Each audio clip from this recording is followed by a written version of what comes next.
Hello there, everyone, and welcome to the Storytime Network's very own Paradox Hour, in which I am joined by Mill, Hello. Jack, Hello there. Logstar, So, and for some reason there seems to be a flaw in the background image. There seem to be two copies of Karoo, except one is smaller and has a knife. I mean, the Baroque's work saga would have been far shorter if Karoo had a knife. I mean, that's fair. it really would have. Or a gun. Mm-hmm. Or just, like, any sort of weaponry. Yeah. Well, Crew is a good duck. Probably the best duck. Mm-hmm. But we can save that discussion for when we get to the part where he plays the biggest role. Because we yes. gotta start at the beginning. Yes, so this is the Baroque Works saga, which, despite the image, actually covers quite a few arcs prior to... I think this is the saga with the most individual arcs to it. I would not say that. I would say this is the saga with... I would say this is the saga with the most, or at least this is the first grand line. This is the grand line saga with the most connected arcs, right? Because like while Baroque Works has a presence in all of the arcs, well, no, they're not even present in Drum Island. But yeah, it's like unless you count Vivi, but let's be real here. It's just it's kind of one of those things where it's not necessarily a bad thing, but it's kind of there's certainly a lot more disconnected than standard arc. However, who I really want to hear from is Logstar, who, as we go on, is still reading through it blind. So, Logstar, first impressions and overall like takeaway. well, I mean, I did have a lot more fun with this one. I will say, when I was saying, the whole thing I was saying with them before, a lot of plotline and character things seem to just be around the battle scenes. It is pretty much flipping at this point. So I'm approving in a big way. Well, we were talking about this before the stream started, that this is sort of around here is where Oda realized, hey, Shonen Jump isn't going to axe me. I can actually sort of, experiment more with the Shonen formula and not just, have everything happen in the battles. That was the whole feel I got. Just checking. It is that he really hadn't done anything people knew about before this point, right? Yeah. Pretty much, yeah. He was mainly an assistant. He was mainly an assistant on some other manga. I think he had a few one-shots that he did, but like... The most famous one was Monster. Which is canon to One Piece, by the way. Yeah. Yeah, so basically East Blue was just him on the bubble, then he got people reading, and now it's like getting off the bubble means you can do more. Yeah. Yeah. And with this saga, actually, most of the individual arcs only have a few, just one or two battles in them up until Alabaster, which is much more action focused towards the end. Yeah, there is a surprising lack of Zoro bleeding all over the place until the Alabaster arc. No, because there's Whiskey Peak. No, not Whiskey Peak. Little Garden. Whiskey Peak Little was Garden, a curb sorry. Stomp on him. Little Garden, that's what I meant. Little Garden, yes. Little Garden, yes. Yeah, I mean, Zoro was... We'll talk about Whiskey Peak when we get to that. Yeah, we need to... I mean, Zoro was conscious most of the time, and that's wow. I mean, I want to talk about Zoro and Little Garden, but we'll start with Laboon, the Laboon arc first. Oh, Laboon. Oh, Laboon. I know what you fucking did with the background. You sneaky fucker. Would you like to elucidate? It's super spoilery, and I don't want to say it with Logstar on. What? What have I done? What? The rings. No, that isn't what I did. Oh. That's just the background I picked. I didn't think that was spoilery. Never mind then. Even if you do think it's spoilery, it's reaching pretty hard. Yeah. No, there's something far like not well, obviously not more obvious considering you haven't found it yet, but more Oda-like, if anything. You'll, as I said, at the end, I've done something that I think Oda would be proud of, and I will say it at the end of the stream, if nobody gets it. Okay. So yeah, shall we go arc by arc? Yep. I guess Whiskey Peak is... wait. So, again, long time since I went through this particular part of the series. Was Laboon first, then Whiskey Peak. Laboon first, then. Yeah, because that's Laboon is the entrance to the Grand Line. Yeah, and that's where they picked up. No. I thought Whiskey Peak was like a stopover before the Grand Line. I always get those confused. Nope. Whiskey Peak is the island of the Grand Line. Yeah, and that's where they picked up Mr. Nine and Miss Wednesday. Or rather, they pick it up at the Reverse Mountain. Hey, what's the name of the treasure in the Grand Line? Apparently, it's a dog barking. Yeah. Might want to fix. Right Okay. We'll start talking about Laboon first. Oh, that's never punchline. Okay. No, not much of one. No.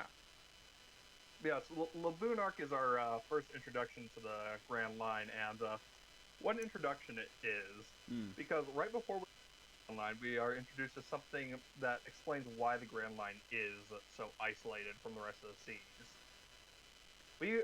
We enter the Calm Belt, which is a way for Oda to flex on his monster design skills real quick. Yeah, fucking kaiju's up in here. Honestly, those things would make Godzilla look tiny. Mm-hmm. But yeah, you see the fucking Sea So it Kings, is and they're important to fucking note colossal. that there's a lot of variation in the Sea Kings. Like, remember, the thing that lived off of Luffy's home island was also technically a Sea King. Yeah. It was Actually, a very small one. Actually, I think these were called Neptunians rather than Sea Kings, weren't they? No, that's just the Viz translation. Yeah, that's just a Vizism. And it's the one that annoys me. I will say, though, Neptunians isn't the worst translation they could have gone with, to be honest. Yeah. Yeah, but, like, Sea King just is so much cleaner. It also rolls off the tongue better. Yeah. But, so, before we get lost in the sauce and start talking about how it makes no sense that an East Blue Sea King was able to actually even make Shanks bleed, Let's not go too long. Geography of the One Piece world. We get a closer look at it for the first time when we see why it's how, or rather mechanically how it's divided into 4 seas. Yes. Mm-hmm. The only major continent is just a big old belt.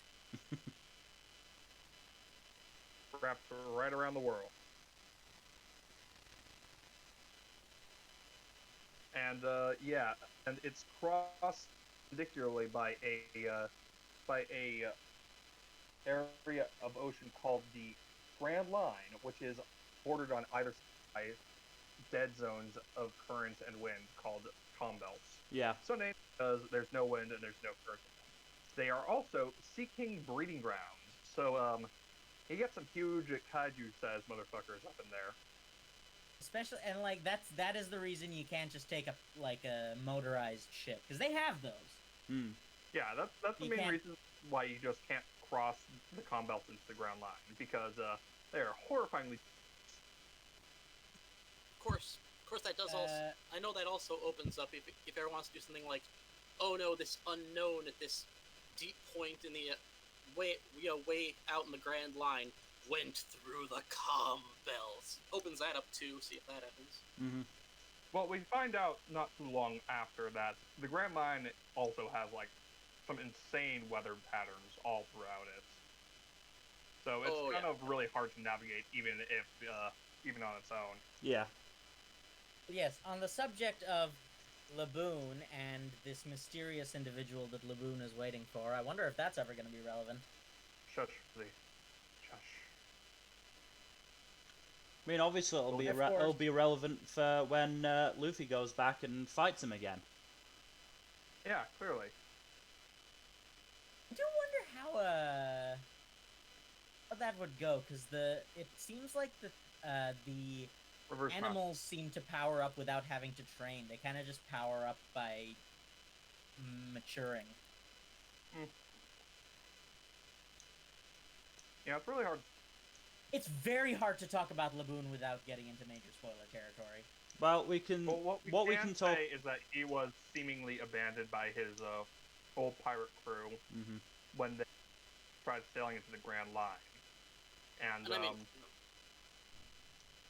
and the only one who was there to look after him was the lighthouse keeper, Crocus, who apparently knows old Roger. Oh, he mentioned that, did he? Well, he mentions Roger, certainly. Yeah. You do get some pretty interesting things off of just, world building, just what people are doing there. I mean, come on.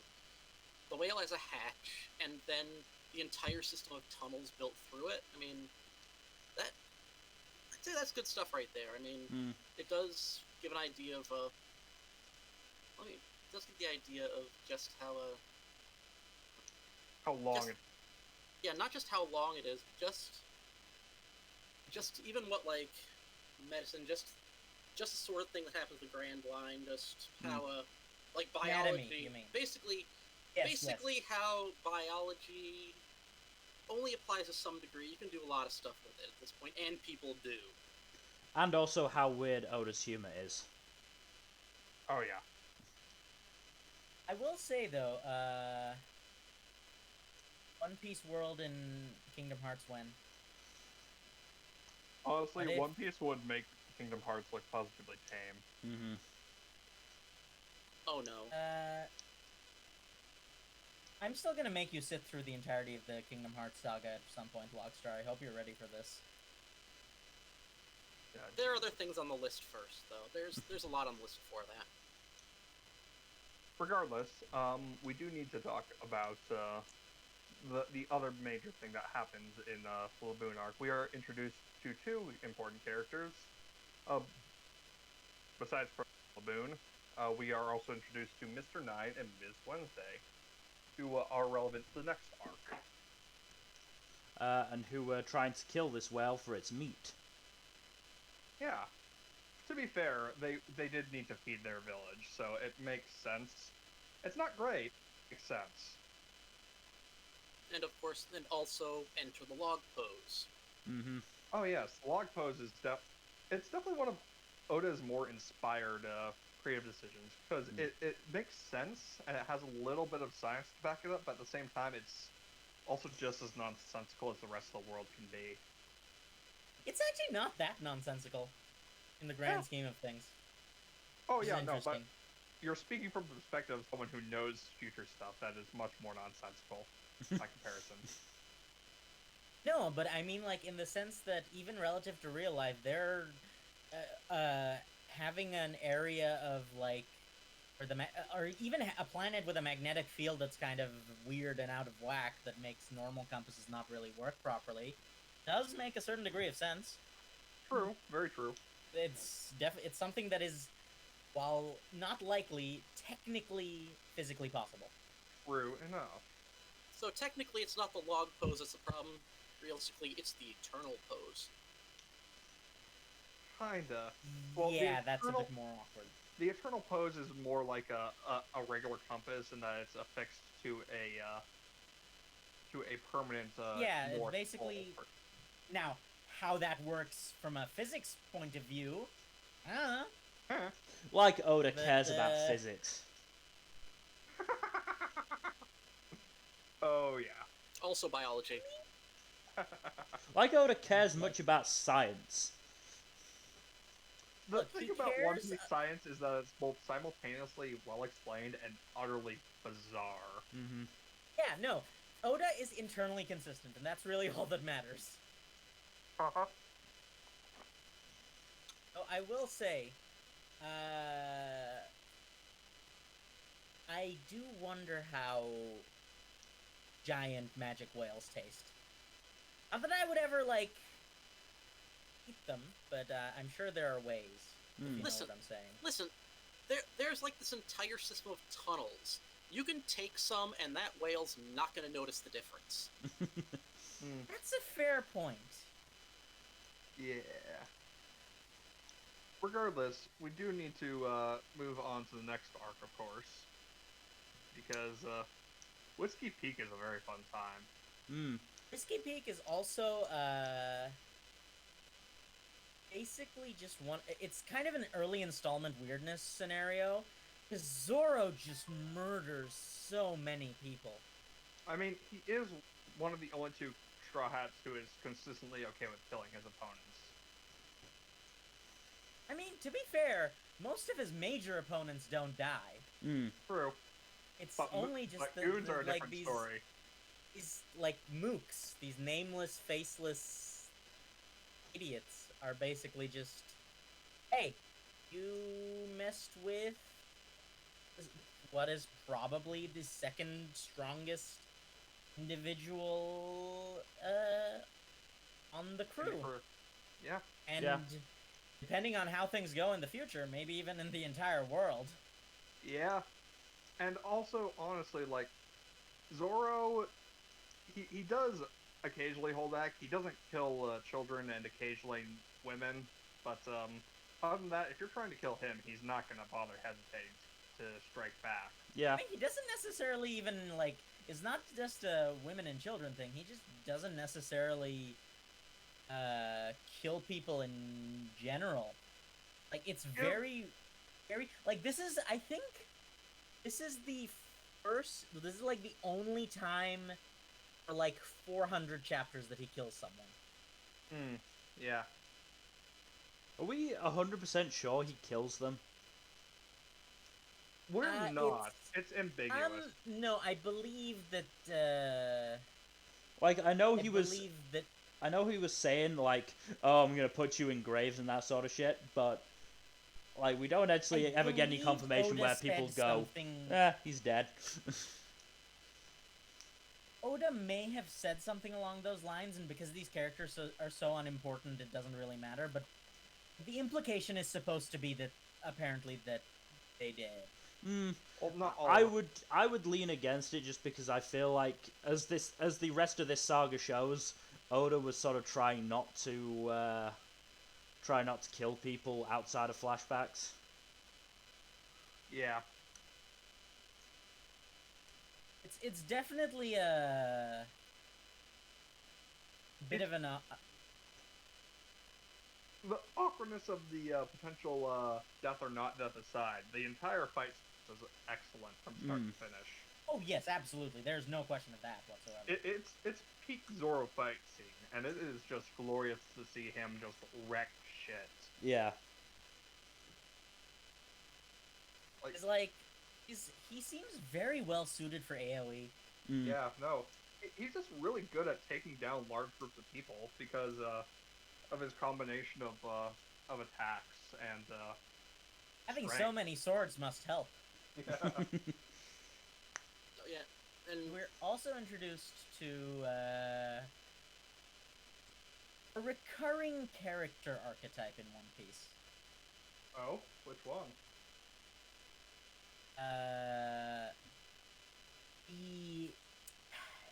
So it's awkward. I kind of don't want to call them the damsel archetype. It really doesn't fit if you're talking about Doesn't fit as a damsel, but like you know what I mean, right? Like the princess helped by the Straw Hats. Yes, though it's not necessarily always a princess. Like Nami technically fits into that archetype during the Arlong Park arc. To be fair, Vivi is the character fits that description technically pre-time skip. Yeah, so that's why I didn't want to say specifically princess, but they tend to have a tag-along adult and a tag-along child. or. It really depends. Yeah, no, it can go either way. Sometimes it's both, sometimes it's neither. The Straw Hats pretty much always have at least one companion, sometimes several in a given arc. With a handful of exceptions. Sometimes that companion winds up joining the crew, sometimes not. So, yeah.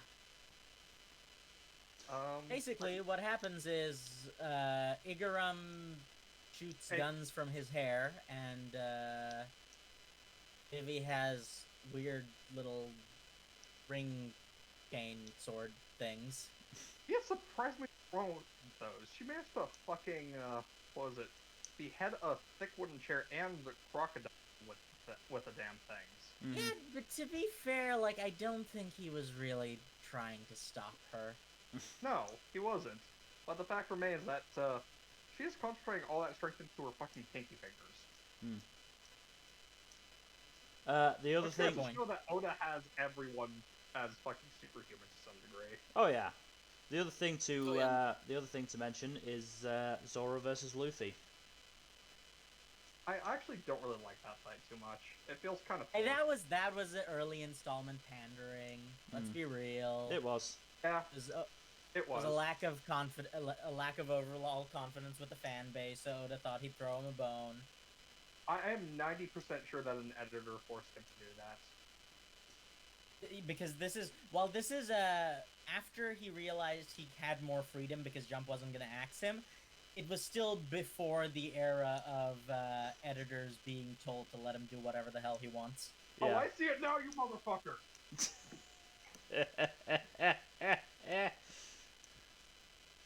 Do you want to share, Jack? Sorry. It's Panda. You put Panda in the bottom right corner of my portrait. Panda Man! Oh my god! You're... Right. Oh my god. I noticed it, I just didn't make the connection. I saw the panda, I just didn't make the connection with Panda Man. Logstar, have you found any Panda Man? I have not been... I forgot to look for Panda Man entirely. That's fine. He's more obvious panels than others. Mm-hmm. So, what are your thoughts on the introduction of these new characters in this arc, as well as the first sort of tropey evil organization sort of deal? Logstar. Well, I mean, the tropey evil organization. I mean, it did put together the whole hierarchy goes pretty well, and also that seems like nobody's really basically everyone's just willing to betray everyone else in there, more or less. It's not really they're not really up for the whole thing in a lot of ways. I mean, given that they killed, which one was it, Mr. 11, was it? To try opening up the slot and all the other ones. Yeah. I mean, even if you exclude the ones who actively infiltrated, yeah, they're out for each other. Let's see. And of course, I have the feeling that the alcohol superpower that came up is going to be a thing now. It'll be a thing. Well, I mean, come on. It's like, they're partying. They're saying, okay, weapons grade stupid. Okay, they're all weapons grade stupid, evidently, because they're all having so much. And then, of course, you have two of them like, yep, decades from now, I would be considered a raging alcoholic, so I'm fine. It's time to fight. Zoro and Nami actually both have an extremely high alcohol tolerance, and that's what I meant. Zoro makes sense because he's just barely human. Nami is a bit more confusing, though. It makes sense because she would probably pull that trick in order to trick people out of their money. Yeah. While she was during her steaming days. No, I mean, like, I get it, but there's only so much practice can do. After a certain point, you gotta have a liver of steel. She probably does. Yeah. Yeah, but like it makes everyone in the series is some degree of superhuman. Yeah, and that's one of the superpowers. I just can't help to think that's going to be a thing. That's going to keep being a thing, and it's going to do stuff. It's going to be a major plot point a couple times. Mm-hmm. Well, we'll wait and see, but I think that about covers Whiskey Peak. We do need to mention Igram's fantastic Vivi disguise. Mm-hmm. I do love that none of the characters actually make fun of him for it. Wait, I thought there was a sequence where Igaran disguised himself as Vivi. I thought there was just a point where there were two Vivis on screen for some reason. I know it was surreal, man. It was very surreal. But in all seriousness, I do like that Luffy just says, "Hey, look, Mister." That was really nice. Luffy is an ally. Yeah. The other thing I wanted to mention is just the. I mean, Luffy is definitely an ally, considering. Look, it's just so hard to talk about this series when you're trying not to spoil anything, because like, in this image alone is like, there's so much to talk about. We'll get there when we get there. We'll get there when we get there. But the one of the things I want to mention is the sort of triple gag within sort of like 4 or 5 panels of first Vivi accidentally letting slip who Mr. Zero is, and just the reaction faces. Oh god. Nami does love reaction faces. He does. Nami going, okay, fuck that shit, I'm out of here. And then coming across the Unluckies who have drawn sketches of her, Luffy, and Zoro, and she goes, wow, you're good, walks back. Now there's nowhere left to run. I'm in. Yep. I'm just gonna throw this one in, just ask. Now the random words, the random, like, guess, onomatopoeia or whatever, the dooms and zooms and zings, is it just me, or those kind of like Batman 1960s level at times? Sometimes. Yeah. Yeah, where it's like it's only slightly fitting, you know? It's like, okay. I will say it is actually it's one of those things that is gets better as time goes on. Yeah. At first it was like Doom. Okay. Oh, is this supposed to be a sign? It's like, oh, there's Doom coming. Then it just gradually sinks in that that's not what it means. It's like, oh, okay. Oh, just a sound effect to put emphasis on things. Yeah. They even talked about it in SDS. Yeah, so it's kind of just it's to a certain extent probably has to do with early installment weirdness, because there is a lot less of that later on. But yeah, also during Whiskey Peak we get the introduction of one Ms. All Sunday, who has a really fantastic intro scene. And inexplicably has a southern drawl in the 4Kids dub. We do not speak of that. They gave her the drawl specifically because she was wearing a cowboy hat and no other reason. It is so fucking dumb. So 4Kids in general. Yeah. That's really just describing 4Kids as a species. While we're at this point, is really good. Yeah, but while we're at this point, we should mention that didn't 4Kids just skip Laboon? Yes, because whaling reasons, so they turned him into an iceberg. They skipped Laboon, and they skipped the entirety of the next arc, Little Garden, because it was too violent. Which, given the amount of blood that gets spilled in that arc, I kind of get it, but at the same time, like, they really would have shot themselves in the foot if their dub had gone on any longer. Let's just be happy that they were killed. Yeah. This is actually the last saga that 4Kids actually dubbed. Yeah. They stopped with the end of Alabaster, and it went over to Funimation afterwards. And I have the dubious honor of having watched the entire 4Kids dub, from beginning to end as a child. Oh wow! Poor I bastard. watched like half of it. Because I just didn't have any other options at the time. Like I was too young to understand where to get the sneaky subs on the high seas, and as a result, I just didn't have any options for the anime, and I couldn't get the manga easily either. So yeah, it took me until like 2008 or 9 to actually discover a way to read the manga. So I mean, even though the bad dub and all still clicked with you at that point, it didn't really ruin it at the time. I mean, Yeah, there was that's enough quality that shone through the yeah, bad yeah. dubbing. It's just like, even I could ignore enough of the bad dubisms because the sheer overflowing hot-blooded shonen fighting spirit just did things to me. Yeah. It's really good, and it says a lot about the quality of the series that it hooked so many people in spite of the bad quality of the 4Kids dub. Mm-hmm. And it's very much in spite of the 4Kids dub. Oh yes, absolutely. There is no doubt about that. Yeah. Uh, Anyway, Little Garden. Oh, this is a fun one. This is is the a arc where really we're good arc. introduced to giants. Yeah.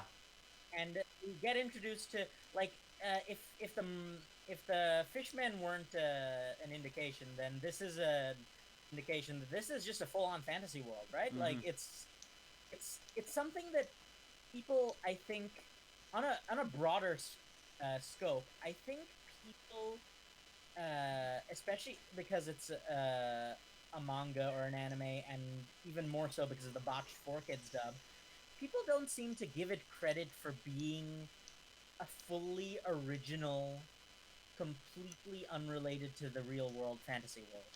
Yeah. Oh yeah, no, it's a constructed world. Honestly, one of the ones out there. The only ones I'd really compare it to are FMA, Avatar, and Lord of the Rings.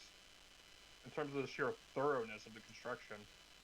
Oh, and you also have to like the way that if you look at the explanation for why the islands are so different, it works perfectly. It's like, yeah, isolated islands. Yeah, that's how it actually works. I mean, Yeah. look around. That's what actually happens. That's Oh, actually yeah. dead on real too. Yeah. There is a lot of world logic that does get applied to the series every now and then that actually works within the series. And then you get shit like giants fighting for 100 years over an argument that they don't even remember. I mean, is that really so different from real life? No, it's not. It really isn't. But yeah, Dory and Bragi are such fantastic side characters. They are. I really love them and their interactions, both with the Straw Hats and each other. Mm-hmm. And even more so, I think, is the fact that you can absolutely tell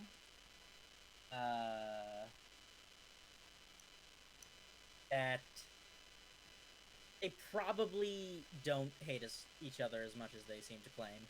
Oh no, they absolutely don't hate each other. Like, they have a massive amount of respect for each other and probably do like each other. It's just, you know, honor. Yeah, it's just an aspect of their culture. Yeah, I mean, it does make it pretty obvious by the end. So yeah. So even despite this, there's a lot to talk about in this arc. Even if you discount Dory and Bragi, because we get a first introduction to a more representative sample of, Baroque. you know, Baroque works, yeah. We had previously met Mr. Five and Ms. Valentine in Whiskey Peak, where they got curb stomped, one-shotted by Zoro and Luffy. Yeah. They got raffle stomped. It wasn't even by purpose. It was just the fact that they were interrupting Luffy and Zoro's fight, which is far I did like more. That bit. That bit was funny. Yeah, that was funny. Which is far more, you know, Luffy and Zoro like. Yeah. There's also just it's a insult to injury, which I love. Yeah. But yeah, they actually are a lot more effective here, due in no small part to being partnered with Mr. 3 and his partner, Ms. Goldenweek. Who are interesting characters. Mr. 3 is a wax man. Yep. And an Mrs. artist. Goldenweek, yeah, Mrs. Goldenweek is also an artist. She paints stuff, and it hypnotizes people, especially the weak-minded like Luffy. Yeah, that poor love dumbass. how it was basically a psychic attack. Luffy has no chance, sort of thing. Yeah. Like, yep. Yeah, pretty much. No, he, like, if he had to make a saving throw, he would be fucked instantly. So now that we're on to this bit, it's someone else's saving throw, not even his own saving throw would do that. Yeah. Yeah. So the thing I want to mention now that we're here is the just hilarity of Zoro in this arc. Oh yeah, He still has the scars around his ankles, by the way. Yeah, so Zoro, Nami, and Vivi get trapped by Mr. 3, and held in place in Mr. 3's spinning candle of doom, which is basically raining down wax on them as they're stuck in place, hardening them forever. First, Zoro tries to cut through his own ankles to get out and start fighting. Yep. Then when it becomes apparent that that's not going to work, he decides, well, fuck it, it's been a good run, and holds a fucking badass pose with one of his swords, just like, if we do become candles, I want to be, remembered in this pose. And then he makes fun of Nami for not getting a cool pose. At the same time. Like when they're nearly fully waxed, it's like, bet you wish you would done a cool pose like me, don't you? It's just the skewed priorities of Zoro. You gotta go out, then at least do it in style. Yeah. Yeah.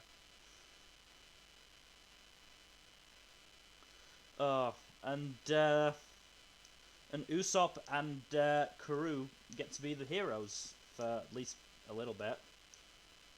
Yeah, partially because Luffy is kind of fucked over by Ms. Golden Week, basically hard countering him with her hypnotism powers. Yeah. Which is kind of hilarious that someone as strong as Luffy gets hard countered by someone who is ostensibly as weak as Ms. Golden Week. Well, again, because he has no other offensive abilities at all. Yeah. I mean, to be fair, it's not like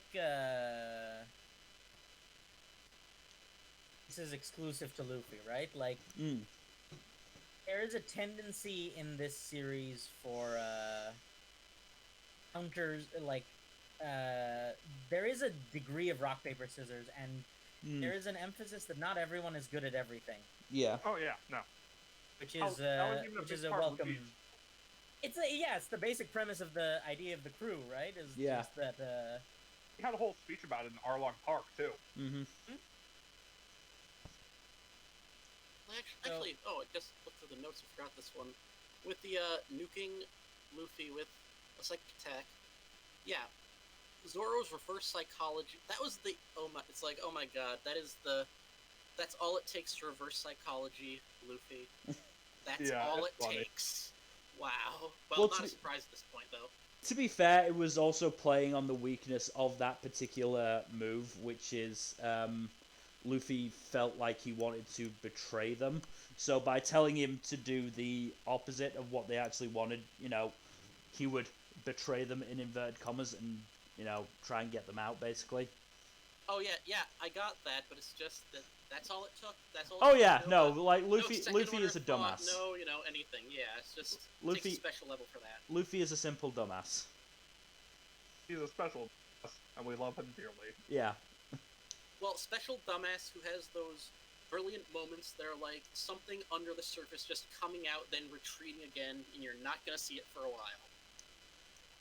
I mean, if it was revealed that a lot of Luffy's behavior was just like obfuscating stupidity, I wouldn't be surprised. Yeah, I would buy it. It's like... I mean, the thing with Luffy is that he has like a 6 int, but he has a pretty good wisdom and a fantastic charisma score. Mm. Nerd. Sorry, I had to. The other thing that's really great about this arc is Sanji. Yeah, Sanji actually does it good in this arc because he's separated and he doesn't actually get involved in the main fight, which is surprising. But then you realize that so he can intercept the call from Mr. Zero to Mr. 3 and basically convince them to lay off the Straw Hats for a little while. Yeah, evidently those snails don't have very good audio quality. Mm. Yeah. I mean, that's the thing. Like Sanji did a horrible impression. actually be the first direct communication between Mr. Free and Crocodile, though. Yeah, that's fair. So it makes sense that Crocodile wouldn't recognize the difference. Mm-hmm. It would be. Wait, it was the. Oh, okay. Maybe. It was the first direct communication. He sent because remember, Crocodile was kind of trying to stay on the down low. Yeah. At this point, still, it makes a certain degree of sense that he would. That said, oh boy, there's so much to unpack in terms of this arc's interactions with Usopp. Mm. Oh yeah, Usopp gets a lot of character development in this.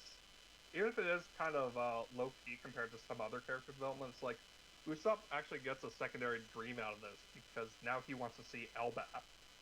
And it kind of molds his image of what a true warrior is. Yes, that's I think Elbaf is Elbaf, I would give him credit for just being like, yeah, that seems like it'll happen naturally over the course of time, but this sort of development of idea of what it means to be a warrior and sort of trying to figure out for himself what courage is. That is really from the cowardly Pinocchio that we love a lot of the time. I'm not even gonna say most of the time because he has his moments, but it's just it's a testament to Oda's both his foresight and his skill at delivering character moments in the moment. We should mention that. Lockstar, how did you feel about this arc specifically? Well, I mean, one of the things that it definitely put together the pacing of it all. I'm getting the whole feel where a lot of things would take much longer in most manga. Just really outlive its welcome. Definitely does I mean, you get the feeling with the Usopp bits, even though he wants to be this, this big, more of a hero. I mean, come on, his style is still pretty much indispensable. I mean, come on. Yeah, trickery is his thing. That's the thing. It's like hope the rest doesn't get in the way of that. Mm-hmm.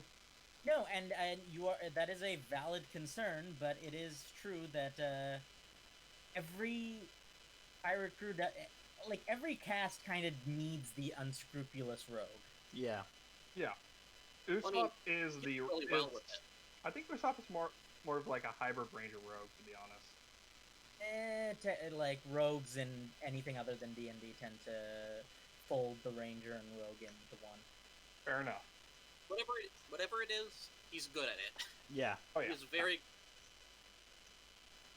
His marksmanship skills alone are second to none.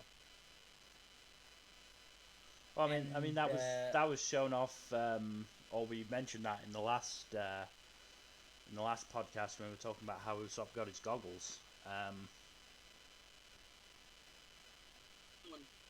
let me just say things like the snail.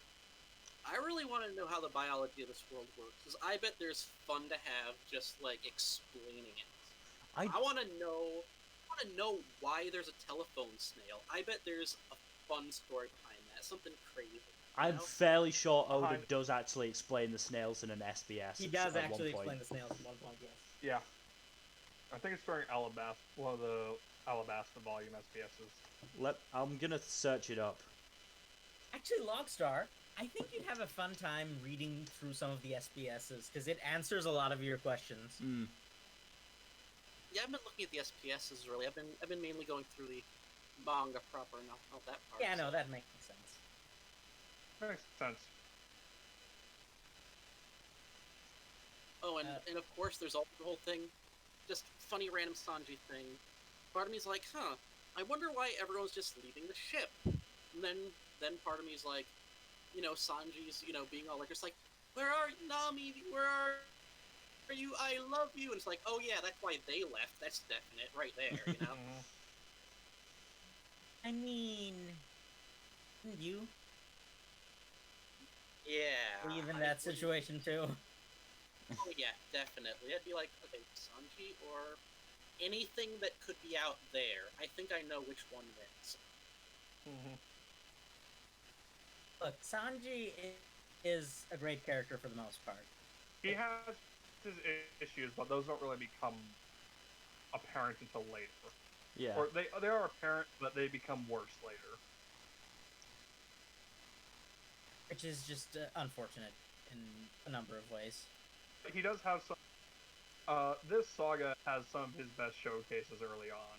Like, it shows how he can be intelligent and very wily and cunning. And also, seeing Sanji fight is also pretty much always fun. Mm-hmm. Yeah, he has an excellent fighting style. Just like, I really like the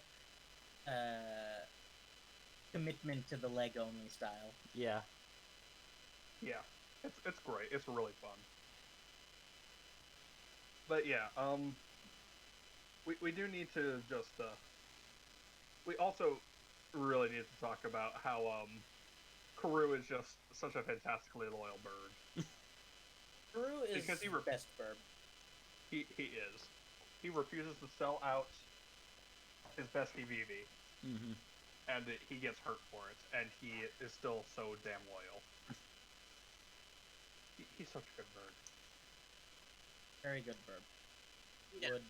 Would burb again, burb out of burb. And any super burb is automatically amazing. So, you know, that kind of has that going for him already. I mean, come on, supersonic, well, that's later, but, you know, supersonic burbs, come on. Yeah. I think that's about it for Little Garden, other than... Oh, we gotta talk about the giant goldfish real quick.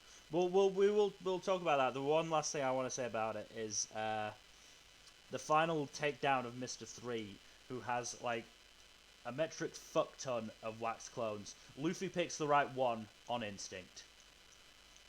Yeah, and 3 had just been mocking him about his use of instinct. Like...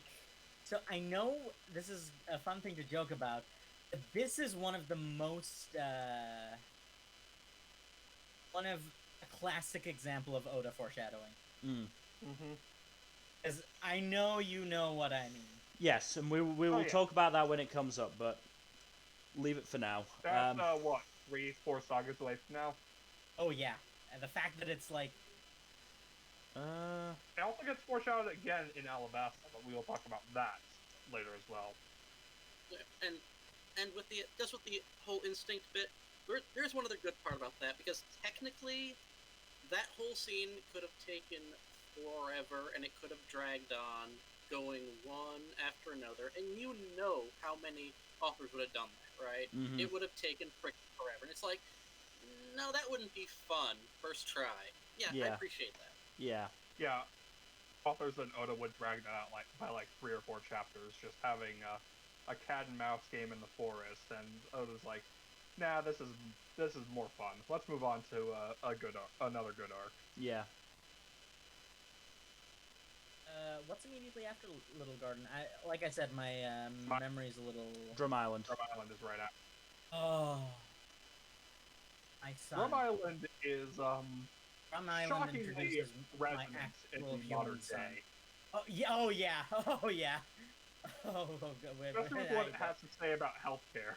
Mm-hmm. I almost don't want to talk about it to a certain extent, just due to the... I have to. This is the only point at which we but can. it's just like, it's just one of those things that's like... It shows that how One Piece is fairly timeless as a series, and how, like, so many of the themes and messages and storylines just can keep resonating years and years after they've been published and serialized.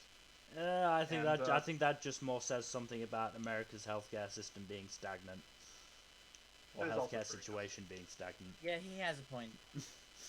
True. But my point also still stands. It's not just because... But yeah, do we want to summarize the Chopper arc real quick? Chopper is my son. He is my actual human son, and I love him. Chopper is a reindeer that ate the human fruit. and therefore. Okay, so can we just we can now formally introduce all 3 types of devil fruit? Mm-hmm. Because Drum Island is the one that introduces the last of the 3 main types of devil fruit, the Zoan fruits. Yep. And actually the first Zoan we see is Dalton, not Chopper.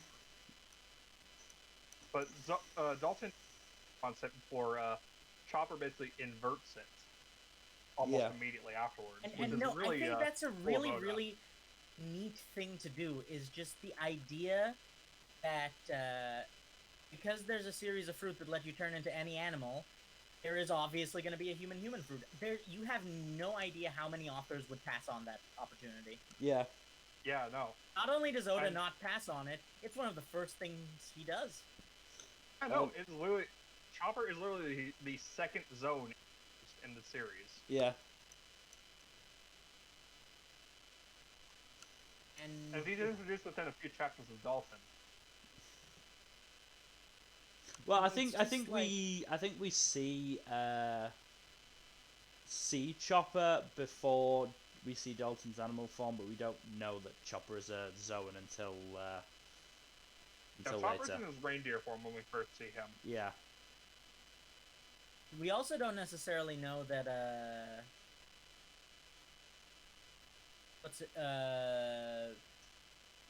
he's a reindeer, in his base form.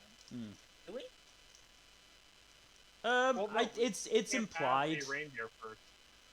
We see him in his reindeer form. He could just be a normal deer, but certainly the fact that the first time we see him silhouetted is pulling a sleigh. It does sort of imply that he's a reindeer. He's not very subtle about this. No, it's Oda can be very subtle when he wants to be. This is not one of those times. I mean, half of Chopper's backstory is literally just a variation on Rudolph the Red-Nosed Reindeer. Yeah. This is about as close to a Christmas story as One Piece probably gets. Oh, yeah. No. But it's a fantastic Christmas story. Mm. Also, Chopper's flashback, I think, is the second one that ever made me cry on reading it. It's continuing a long tradition. It's continuing a long it's continuing a long tradition of tragic backstory for the Straw Hats. I mean, they all have them, but Chopper's is actually just incredibly tragic because he's just a kid throughout it, and just to note, Chopper is 15 years old. He's the youngest character introduced so far. Mm-hmm. He's 15-year-old in the present. He's 9 flashback. Yeah, and that's just he's a baby boy, and at least he had a good mom too. Mm-hmm. Yeah. Right? He lost his dad, but at least his mom was good, and his weird Uncle Dalton. Yes.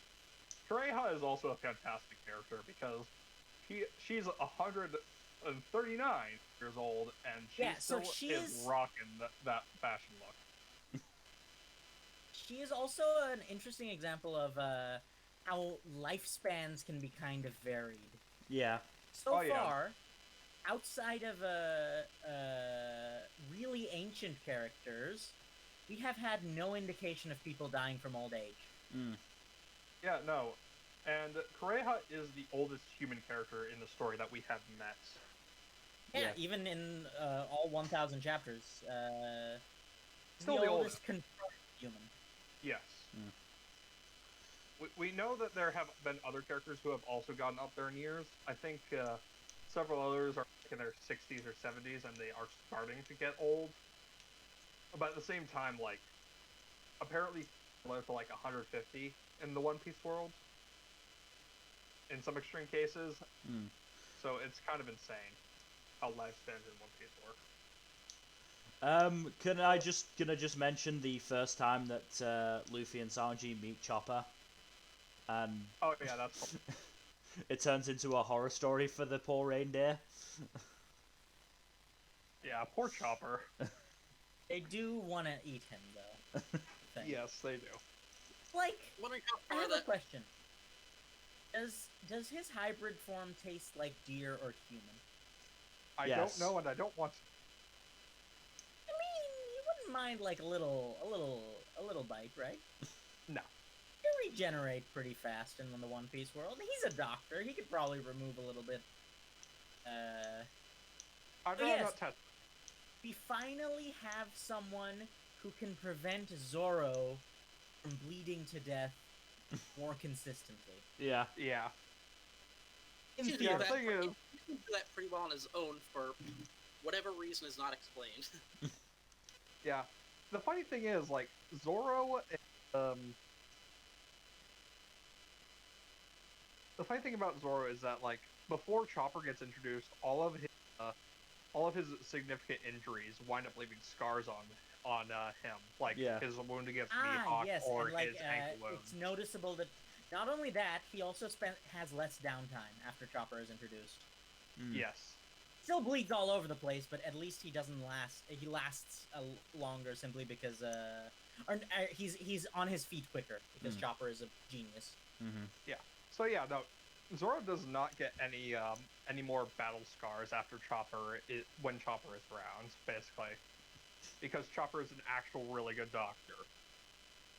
But, you know, and which if you go back and you get to talk about Hero Look, it's sort of along the lines of, how did that happen? Yo ho ho, he took a bite of gum gum. Okay, I'll give you that one. No, but I'm like, there's no indication that Hiruluk was a bad doctor.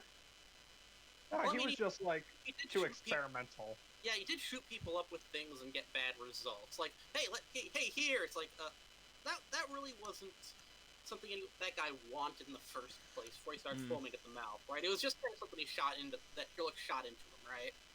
Yeah. No, the thing with Hiruluk is what made him incompetent was his more experimental approach to medicine. Yeah, which seemed to be a lot of it. Well, he was a mad scientist, so it's kind of understandable. Though his death is probably one of the single most tragic on-screen deaths in the series. So far, anyways, yeah. And to the point that, they didn't even change that much in the 4Kids dub. Yeah, no. I don't think it's thinking about his actual death. Like, because he blows up, so it's not like they needed to censor it too much. Yeah, they just changed the color of the smoke, I believe. Yeah, no, he actually straight up commits suicide so that neither Waffle troops nor Chopper will have killed him. Yeah. Which is just a fantastic fuck you to Waffle. Also, I gotta say, real quick, Oda's choice of when to start and end the flashback is fucking inspired. He starts it right as Luffy is about a foot away from punching Waffle right in the face. And he ends it right as the punch connects and sends Waffle flying. Yeah. And I love that Luffy is just going around adopting reindeer now. Yeah.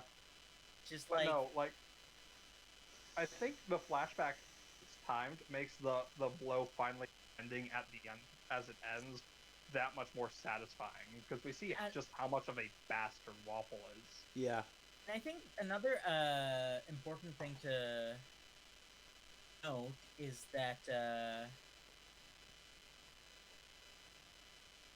with the addition of Chopper, we are really firmly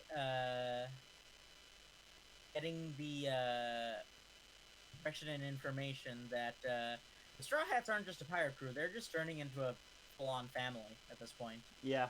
Oh yeah, and it's supposed to become really apparent later on. Chopper is. Should we start assigning roles? I know Oda assigned his own roles in the SBS, but I would kind of want to see what we come up with. I mean, Zoro is clearly the oldest brother, and Sanji is the second brother, and they both are constantly fighting for dominance. Yeah, they're the older brothers, and then there's... Nami is next. She's the middle sister. Then there's the younger brothers, Luffy and Usopp, who are just kind of besties. Doing their own thing, and then there's Chopper, who is the baby of the family. Yeah. Yeah, Chopper's the baby brother. And I guess would also be the little sister. I cannot overstate how much I love Chopper. Chopper's just a like- wonderful character. Yeah, though I mean, it'll help with the family when Chopper stops being simultaneously family and a food source to them. That'll help a lot. And, Yeah, Look, When do you think that Luffy stopped thinking of Chopper as spare food? Oh, Never. that's a very interesting question, isn't it? And I'm also gonna put out there, given the simultaneously human and reindeer thing, it's a good thing Chopper's a guy given Sanji. Yeah. Oh, because the furries. Oh, I yeah. mean, We'll get to that. oh god, it's so. We'll get to that. the We'll furries get to that. later. But yeah, no, Drum Island is a fantastic arc, and it's actually the first arc in a long chain of arcs where it's basically premised on Luffy punching out a tyrant or would-be tyrant or a tyrant's goons. Yeah. I mean, it's Apple, Like though. it starts with training. Apple is a Apple character with a terrifying. So this is a theme I'm starting to see, well, not starting to see. This is a theme that's established pretty early on, but it's a theme that's quite apparent. Is that Oda tends to give. There seems to be an inverse proportion of it seems to be inversely proportional. The comedicness of the villain relative to how terrifying their powers are. We already talked about how Buggy's powers are nightmare fuel and potentially like one of the most powerful abilities in the series, right? But he's an idiot, so he can't take advantage of it. Yeah. Apple's kind of in the same boat. Oh, you know, his powers are fucking horrifying. Oh yeah, the whole munch factory. Yeah, fusing random things after consuming them has potential that would probably be more for very different types of manga, not this kind. I see some Junji Ito shit in Wapple's future. Oh god, yeah. Even more so than that, if you can even get more disturbing than that, is that you can't. No, you can, because he can do it to people too, and we're never actually told what it's like for the people who go through it, because it's just passed off as a gag. Right? Yeah. You have no indication they can be separated. I kind of just assumed they're both. Do we really dead care early, though? you know. Do we really? They don't even show up after this. Imagine what this looks like in the hands of a different character. Oh god. Mm-hmm. Even in the hands of Crocodile, imagine what he'd do with this. Like, he can fuse things into himself, so, like, theoretically, could... Oh, here's a question. Is this a way around multiple devil fruits? We don't know.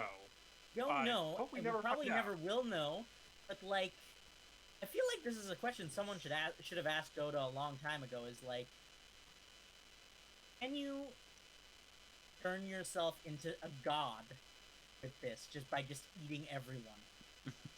Also, Logster, just to say, it's not outright stated at this point, it's stated a couple sagas from now, but, yeah, no one can actually have two devil fruits. If they try to eat a second devil fruit, they die.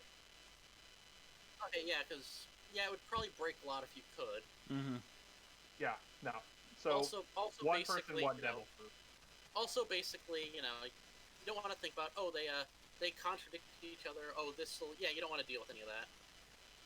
Nah, it's a good hard rule to set, though. Yeah, basically you'll break break internal logic no matter what you do otherwise. Basically.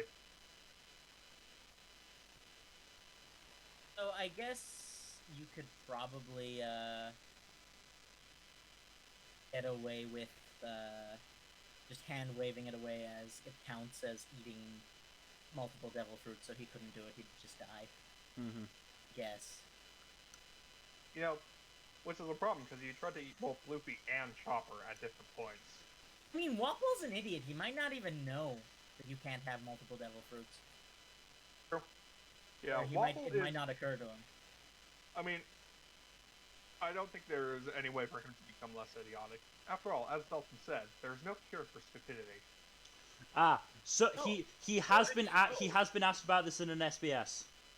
He has been asked. Oh, he has. Oh, okay. Though Oda responded What was with a the gag, answer? so he might not, Basically, he was asked if Wapol would gain Luffy's rubber powers by eating him. Oda only responded by saying he will get food poisoning. Okay, That's so actually- basically the answer is no. Okay, no. No, here's the funny thing. Is that, explicitly, this is relative to a different SBS where he answered with the same question. We gotta go deep into the Yoda lore here, because, food poisoning is also his answer to what would happen if, Luffy was to eat someone else with a devil fruit. So apparently, I think the implication here is that, the devil fruit powers cannot be transferred strictly through cannibalism, theoretically. At least not to another devil fruit user. Yeah. Yes, which may be relevant later on, but oh god, chapter 917. Oh, okay. I was gonna say, oh god, you said 917. That's Oh no, later. no, it's No, not 700. today. It's chapter 700 and something. No, It's a in the while second- away. It's in the 800. It's a while away. Yeah, It's a basic while. idea. Several sagas down the line. We're not getting into it. But yeah, no. Before- Oh, sorry. But- I'm sorry. sorry. Go for it. Anyway, there's actually the whole cure for stupid thing. Actually, does answer pretty well. One thing I was thinking, wait, why didn't Wapol just do this one thing? Because after he goes inside, after he eats himself, all of that.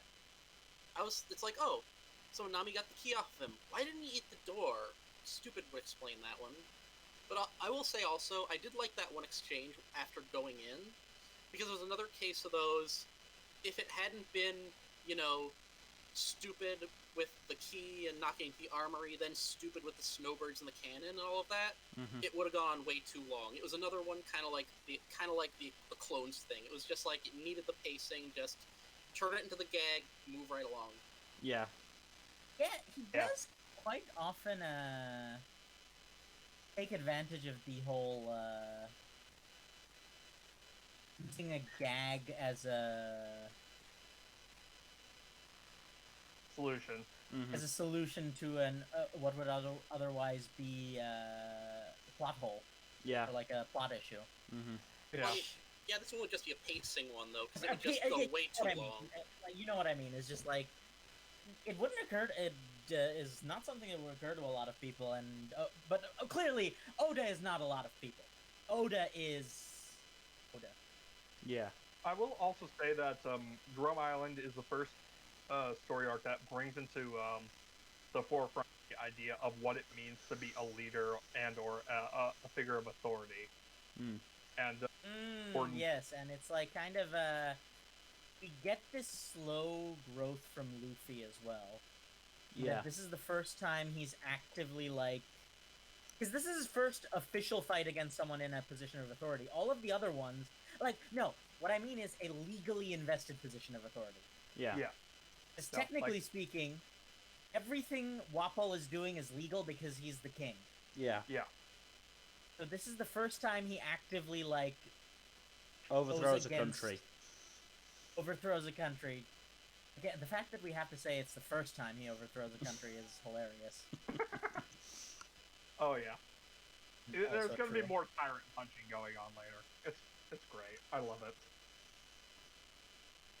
But yeah, the moment of this arc is clearly fucking Luffy just tanking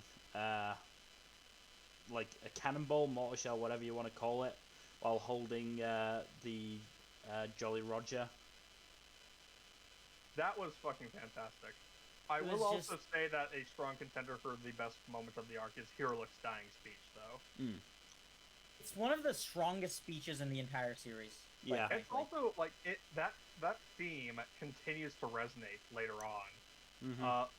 There is a moment later on where I will bring this up when we talk about that. But I think you guys know what I'm referencing. I believe so. Yes. Yeah, no, it's really good stuff, and Oda is an excellent storyteller. We haven't mentioned the reason why the Straw Hats came across Warpole on the ocean, which is that a 5-man pirate crew attacked Drum Island, led by a guy called Blackbeard. A guy named after one of the single most famous real-world pirates in history. I wonder if he'll be important in any way. Not a chance. That's probably just a one-time thing. Oda will probably forget about him or something. Well, we can say that certainly that somebody is looking for Blackbeard. I think. Oh no! We don't. Can we move on to the Alabaster arc proper now? I think or do we have something to say about, or anything more to say about Drum Island? I do want to discuss one other thing that starts in Drum Island, but continues on to Alabaster, and that would be the Django cover story. Yes, cover stories are still a pretty major factor at this point, huh? Yeah. I do also need to say, like, Django's cover story is actually probably the one that has quickest resolution to relevance turnover rates. Besides maybe. Well, we didn't talk about this last podcast. The one before Django was Kobe and Helmeppo. Yeah, no, that one resolves. That one finishes, I think, during Whiskey Peak or a Little Garden. But yeah, that one's going to be on the back burner for a while. But it introduces us to a guy called Vice Admiral Garp. I wonder if he'll be relevant later. Probably not. I feel like we should probably just stop saying it, because the answer at this point is just always yes. I mean, it's Oda. Okay, here's a fun game. Thus far, can you think of a single instant up to and including the Alabaster arc where the answer to that question has been no? No, can't think of one. If there are a significant named character, they have pretty much always popped up in some way, shape, or form later on. Yeah. If they get a name, they're going to be important.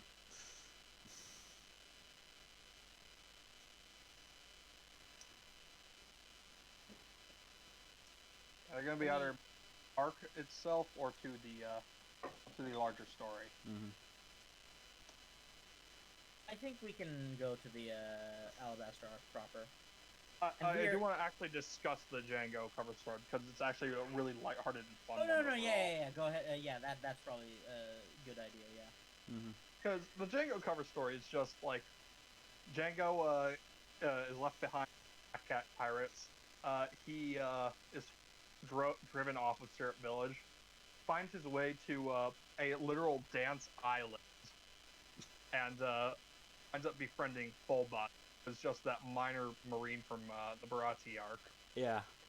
And it's just real fun. Because Django literally winds up befriending the marine, and the marine gets Django pardoned for piracy through the power of dance. It's hilarious.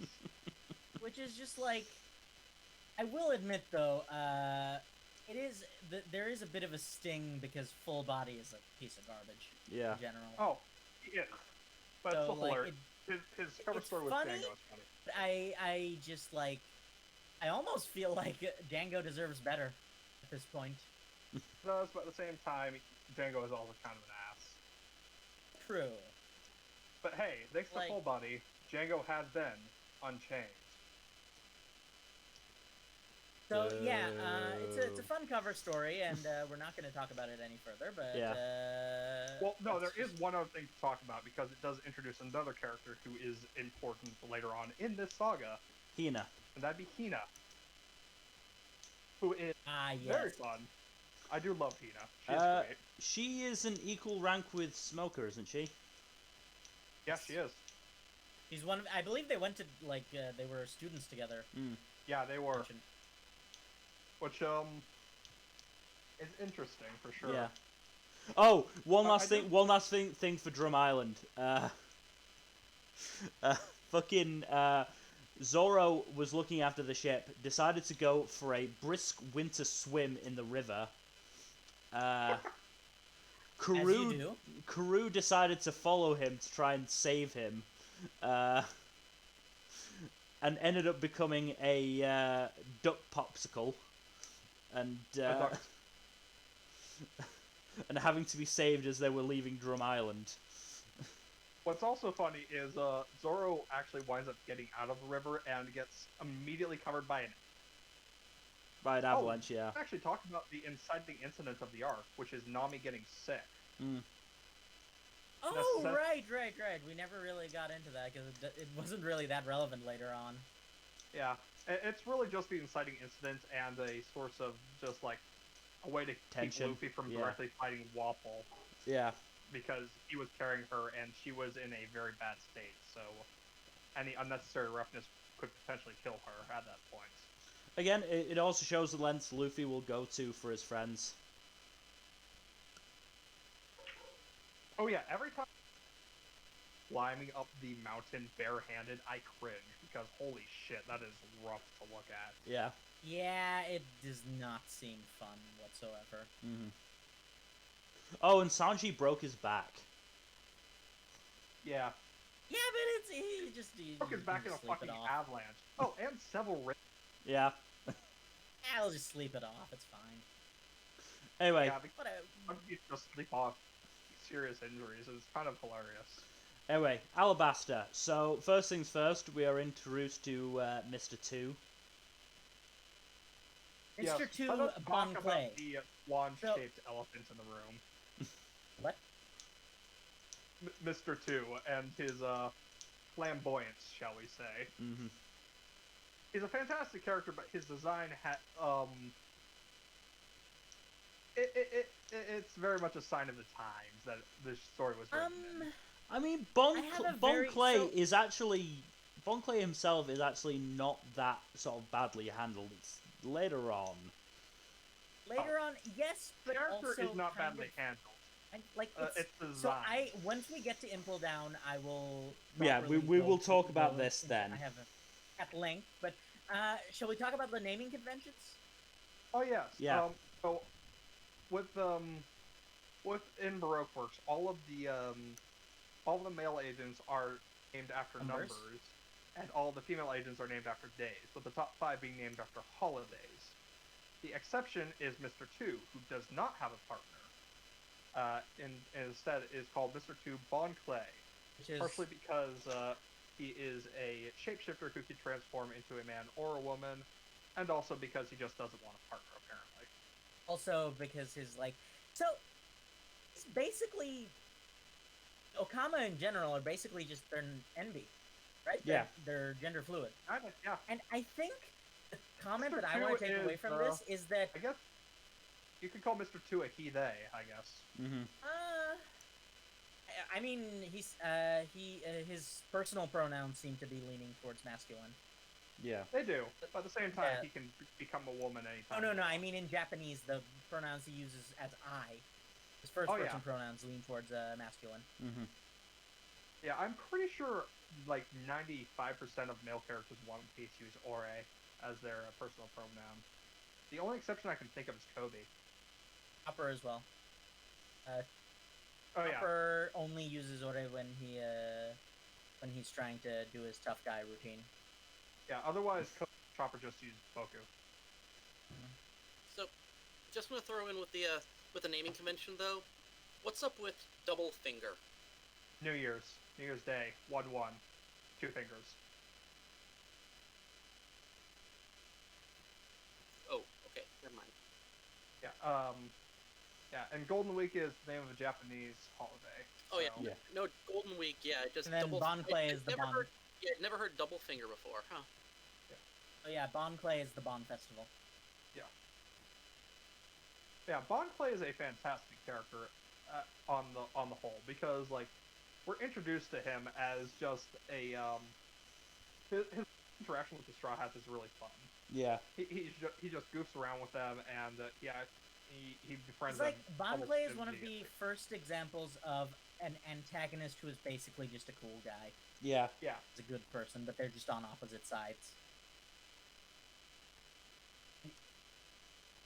So no, what I was gonna say is that aside from the dress sense and the flamboyance, obviously the inspiration is drag queens, right? Oh yeah, no. Yeah. He is literally an Okama in the Japanese trend, in the original Japanese. Yeah, no. So which are Japanese trend drag queens. The thing is, I think, especially considering how a lot of the culture is, because like the thing about this whole thing, where it could be considered a bit yikes, right?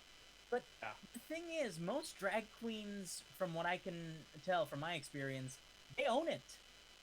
Yeah, it's a core part of their identity, and I think that really comes through with the Okama and Bankley specifically, but also the Okama in general. And I think Oda, I think, gets a little too much flack for the handling of the Okama, because I think not only does he mean well, I think the execution is, on closer examination, better than what a lot of people might think. It's a very tightrope.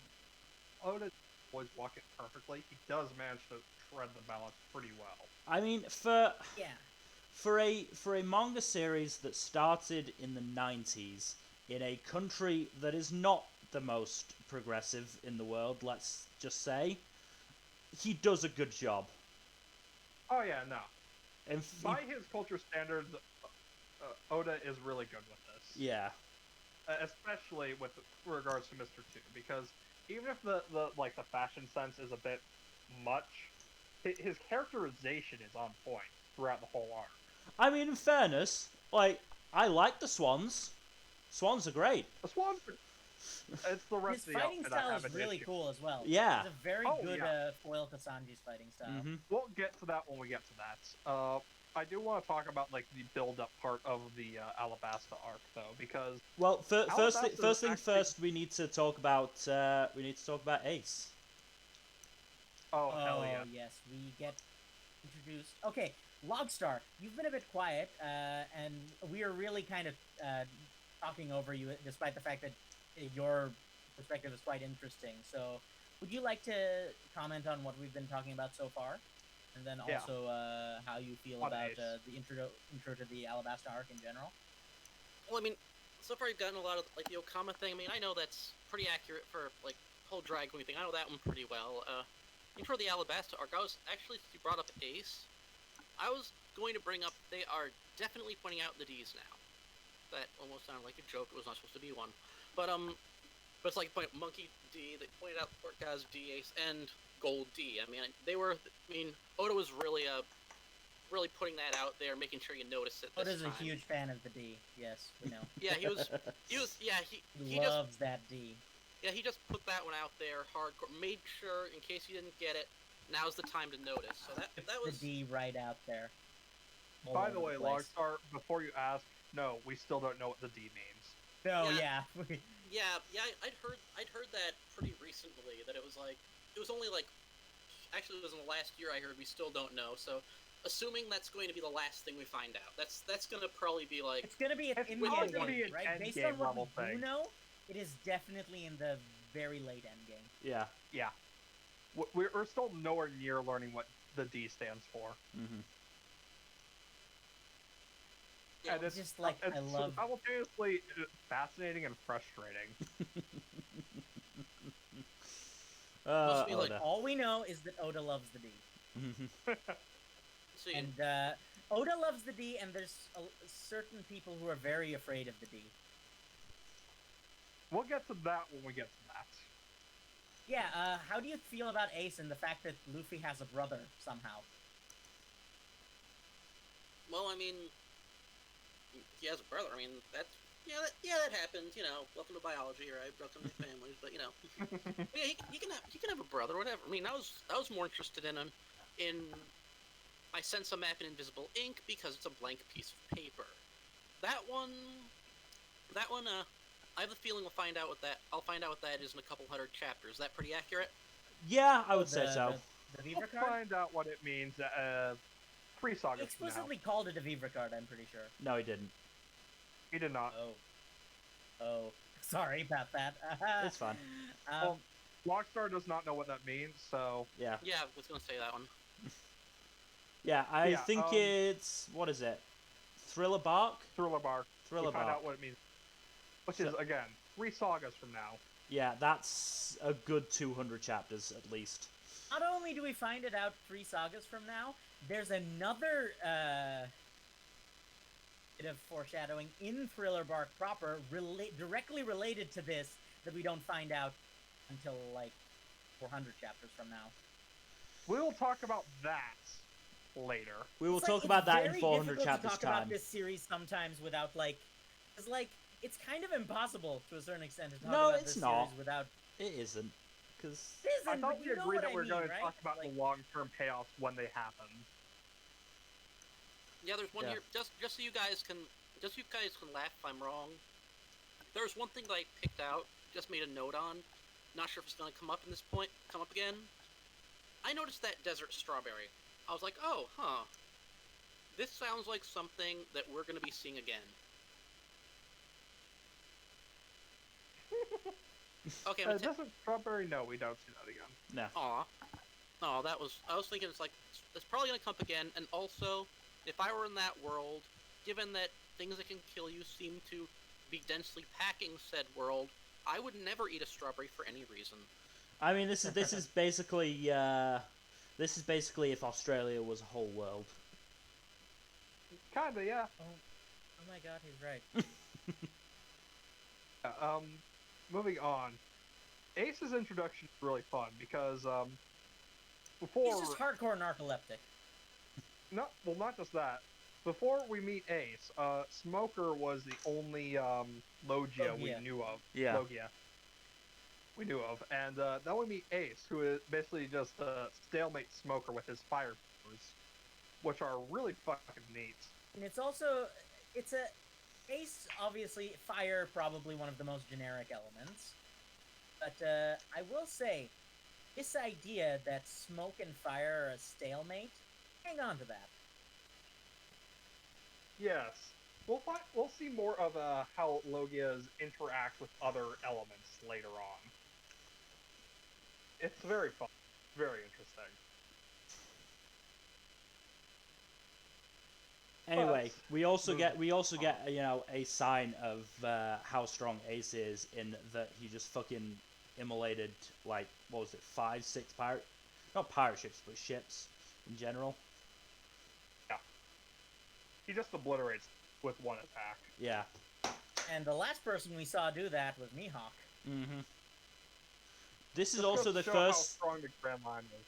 This is also, I believe, the first mention of Whitebeard.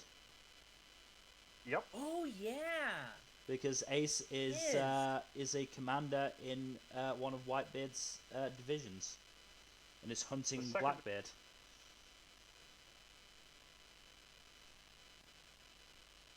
So that's gonna be interesting to think about, isn't it? Mm. Yeah.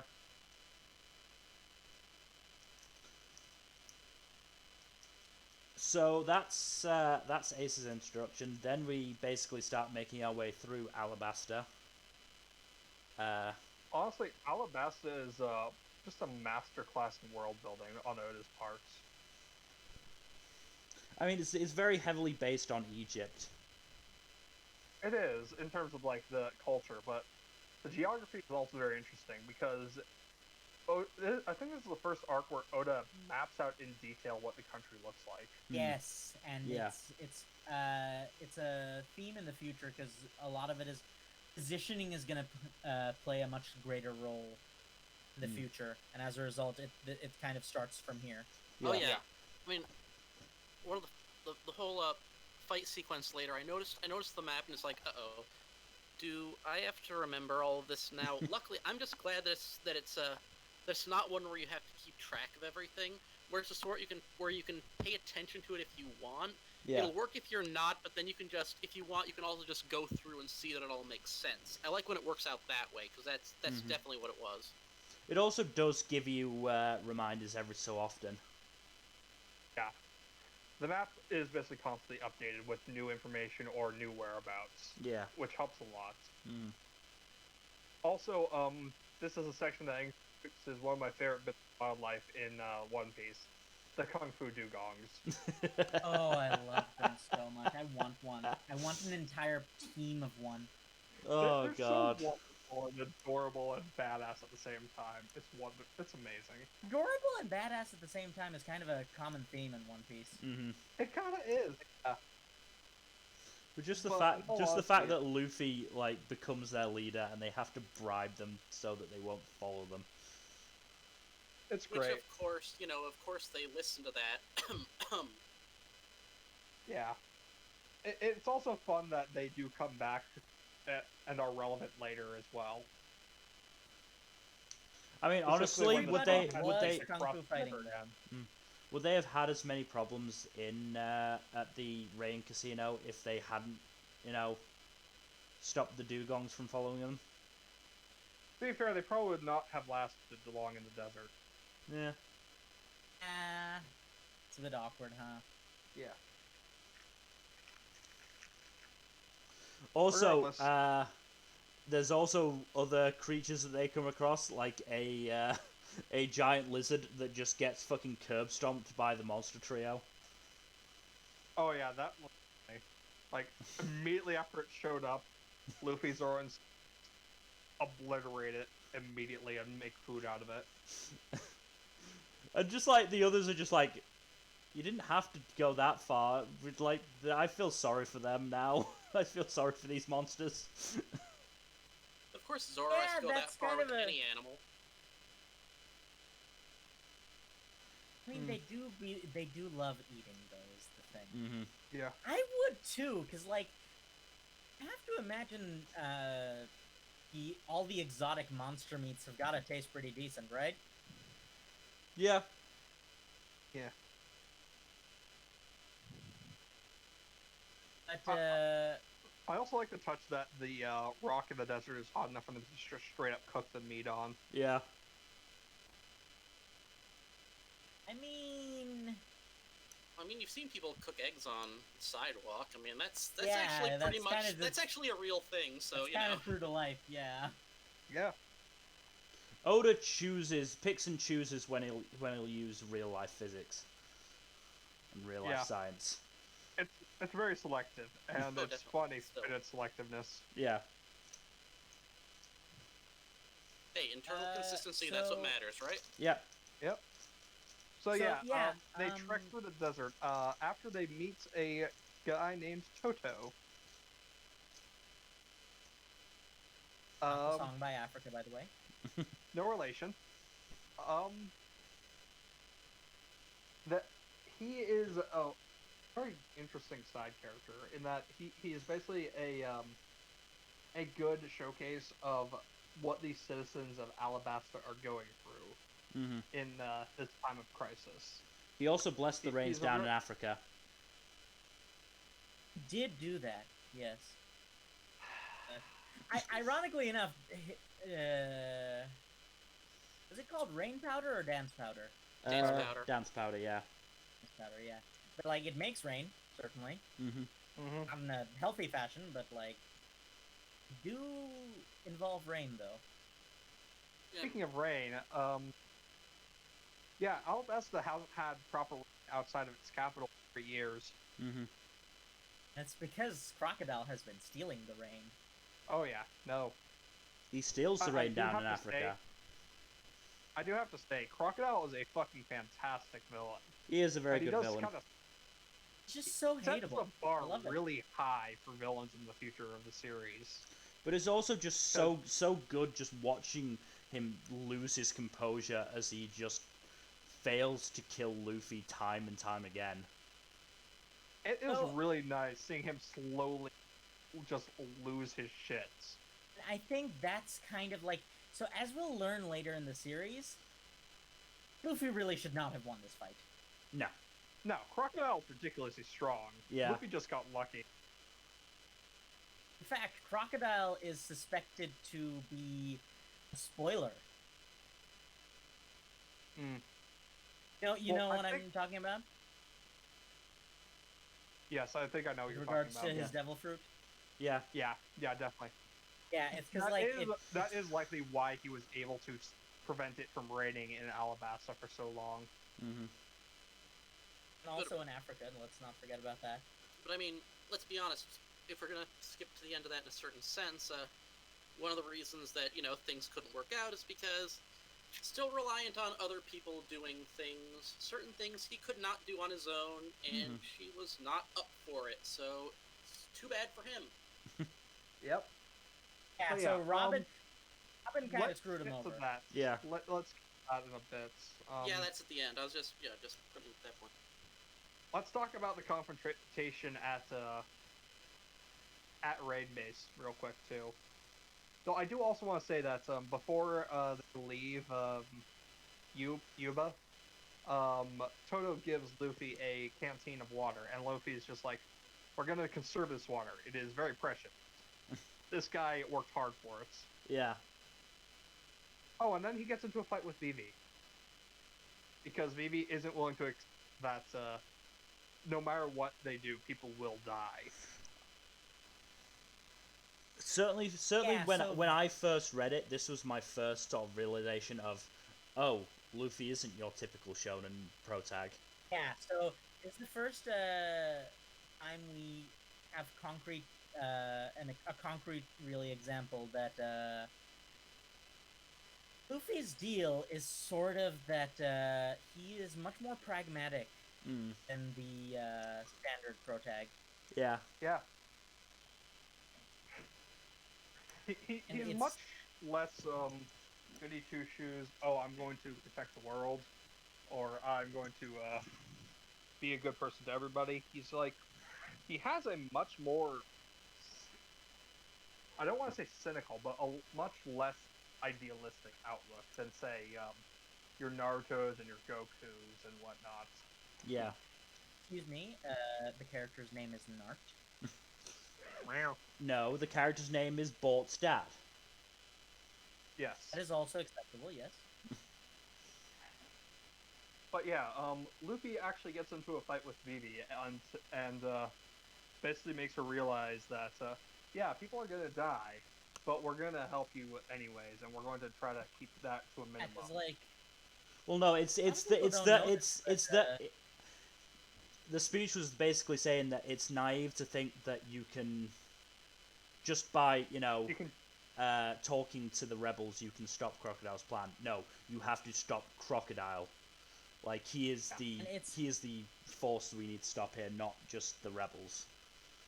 And Crocodile goes on to prove that correct throughout the arc, because Jesus Christ, this guy is thorough as fuck with his plans.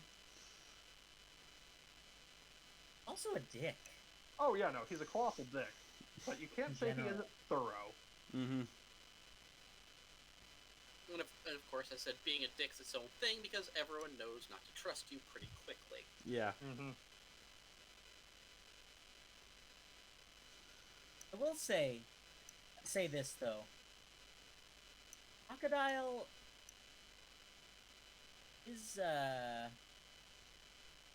his plan as well was kind of just like, I don't think he thought it through as well as he should have. Probably not. But at the same time, like, in fairness, it was working. It was working very well. Like had Robin not betrayed him, he would have won. Yeah, no. It's terrifying to think about. But, yeah. Literally the only thing that prevented him from winning was Robin screwing him over. I feel like we're floundering a little bit, but the point we're trying to make is that Crocodile is an effective villain. He is a very good villain. He really sets a really high bar for Grand Line villains as a whole in the series. For the most part, it does track. Mm-hmm. Yeah. Anyway, so let's see. Luffy, Zoro, Nami, Usopp. Don't think you can get it by me. You get one. You get one. Any more and Fuzzy, and I will punish you with horrible puns. Like you don't already do that anyway. So Luffy, Zoro, I nearly did it again. Zoro, on accident, we would have never let you live it down. Zoro, Nami, Usopp, Vivi, and Smoker all get trapped in a sea stone prism cage. Oh no, Vivi isn't trapped in the cage. To sea stone, isn't it? Yeah. Well, this is our formal introduction. We already saw it in the net that we. Smoker's Smoker's sword thingy. Smoker's sword club. Pokey stick. Smoker's pokey stick. Yes. Smoker's pokey stick is tipped with it. Not the whole thing, it's tipped with it. But it's the magical, it's the kryptonite for Devil Fruit users. Yeah. It's literally just kryptonite. It's explained as basically like the sea in solid form. Yeah. Which makes perfect sense. Mm-hmm. Don't question it. Roll with it. That said, it's a bit more complicated than you might initially think. But we'll get to that later. Mm-hmm. So they're trapped. Vivi is given a sadistic choice. And then Crocodile makes it work like by into a flooding room scenario. Mm-hmm. And tossing the key to a bunch of giant crocodiles, one of which swallows it. Banana gators, I think you'll find. Well, of course, I'm the whole explaining thing with what the those key, things you know? are. I'm explaining what those things are to the audience, because banana gators doesn't exactly conjure up images of giant fucking they're giant crocodiles with a banana-shaped growth. And of course, we will get to the key thing later. The caveat on the key.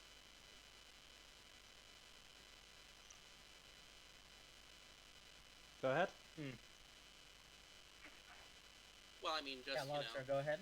Well, I mean, just the whole, not really the key, that whole thing. Oh yeah, it wasn't really actually the key. But thankfully, what the banana gators had eaten before the key was Mr. 3, and they bullied him into making a replica. Oh yeah, we forgot. I wonder if his key-making skills are ever going to come up again. Hush. We forgot to mention that Mr. 3 actually showed up earlier, and Croc basically turned him into a shriveled husk for failing to take out the Straw Hats at Little Garden. Mm-hmm. As both for his failure and as a demonstration to the other elite Baroque Works agents, who were also gathered there at the time. Yeah. Basically, he had gathered them to both show his identity and to deliver them the final bits of the plan of his project. Yeah.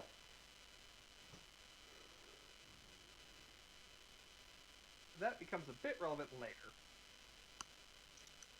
A lot of things have become a bit relevant later. Mm-hmm. Oh, also, I forgot to mention that Vivi had a flashback earlier that basically showed, like, her befriending a boy named Koza and her being a bit rambunctious as a child. Hey, banging. Maybe, possibly. I don't know. Probably. Koza is... Oh, please. You've seen the... I know. Just read it. I know. Anyways, Koza turns out to be the leader of the rebel army, and he is not too happy to be in that position, but he feels he has no choice. Because he thinks the king is being a dick and basically causing a drought in order to make the capital rainy. Yeah. I did pick up, there was the one line, it was something like, just say you're innocent, or something along that line. It's like, wait, what? Wait, whoa. Let's just step back. Explain that one a little more, that's it. You know? Well, that one? Cobra wasn't actually saying that he wasn't responsible for anything. Yeah. Oh, I know, but I mean, it's like, wait, would that actually have been enough? Huh. For Koza, it might have been. Don't know about the rest of the rebel.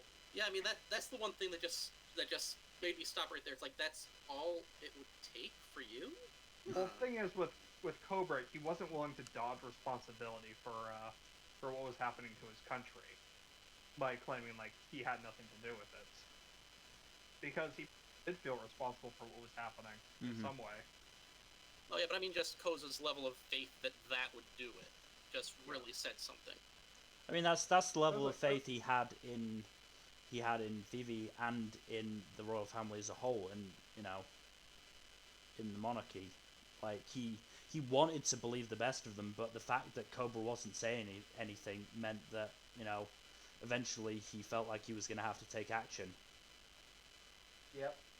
Which just is an unfortunate communication issue. Really is like Cobra had a good reason for like. Not that he had a good reason, but he basically had no power in that situation. I think was ascribed more power to and blame to him than was realistic. Yeah. Thing is, Cobra could not have done shit to fix things. There was literally nothing he could do. Yeah. But yeah, Crocodile was pretty accurate in saying that everyone's love for Alabaster was destroying it. Because phew boy. But as after said, Crocodile's a very good manipulator. Yeah, but then we get the first fight between Luffy and Crocodile. And it is an absolute ruffle stomp. Yeah. In fairness, fighting a guy made of sand in the middle of the desert was not Luffy's brightest move. It was never going to turn out well. But Crocodile does have to add some dick icing onto the shit cake by launching another sandstorm towards Yuba just out of spite. Yeah. Though in defense of Luffy taking that battle, I mean, think about what's around. There's sand, and there's sand, and there's sand, and there's sand. Yeah. There's also some sand. Don't forget about that. That's an important element of that battlefield. There's also sand to consider. Yeah, no, we were not taking the sand into account. I mean, it's coarse and gets everywhere. Yeah. Some people just really don't like sand. Sometimes you could even say some people hate it. Anyway, fucking Luffy gets impaled on Crocodile's hook. Oh, and for good measure, Crocodile tosses him into a quicksand pit. Yeah. So, he gets... Well, no, first of all, he gives him the suck. Oh yeah, he demonstrates Luffy his ability to dehydrate things. And also, we get the first thing of, oh, this might be relevant later, when Crocodile impales Luffy, he does so through the cask of water Luffy got from Yuba, and Luffy manages to actually hurt Crocodile by grabbing his arm after it's been soaked by the water. I wonder about that. Apple fruits have interesting mechanics sometimes, even among themselves. Yeah. Oh yeah. I mean, it's a logical weakness. Oh yeah, no. Some Logia do have really logical weaknesses to them that make total sense when you think about it, even for just a moment.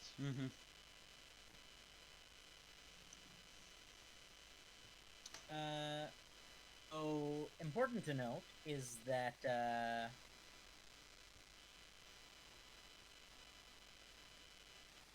it's not necessarily a universal thing, right? Like, not every level fruit is necessarily going to have a clear-cut weakness like this.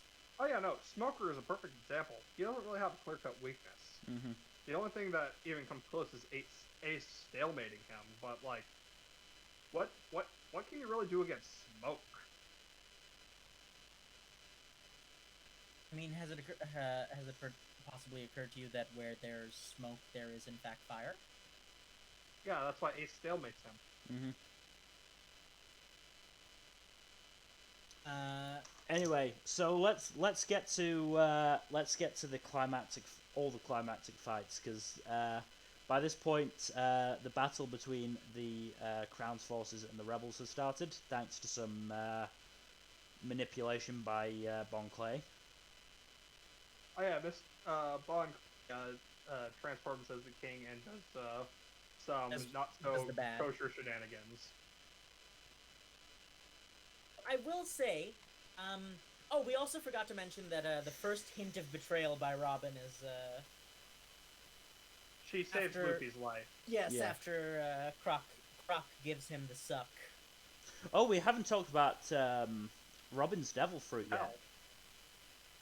Oh yeah, we need to talk about Robin's that too. Devil Fruit has inspired some things.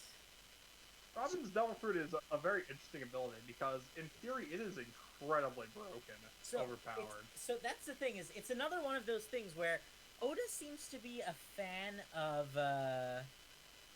giving Devil Fruits to people who can't necessarily use them optimally.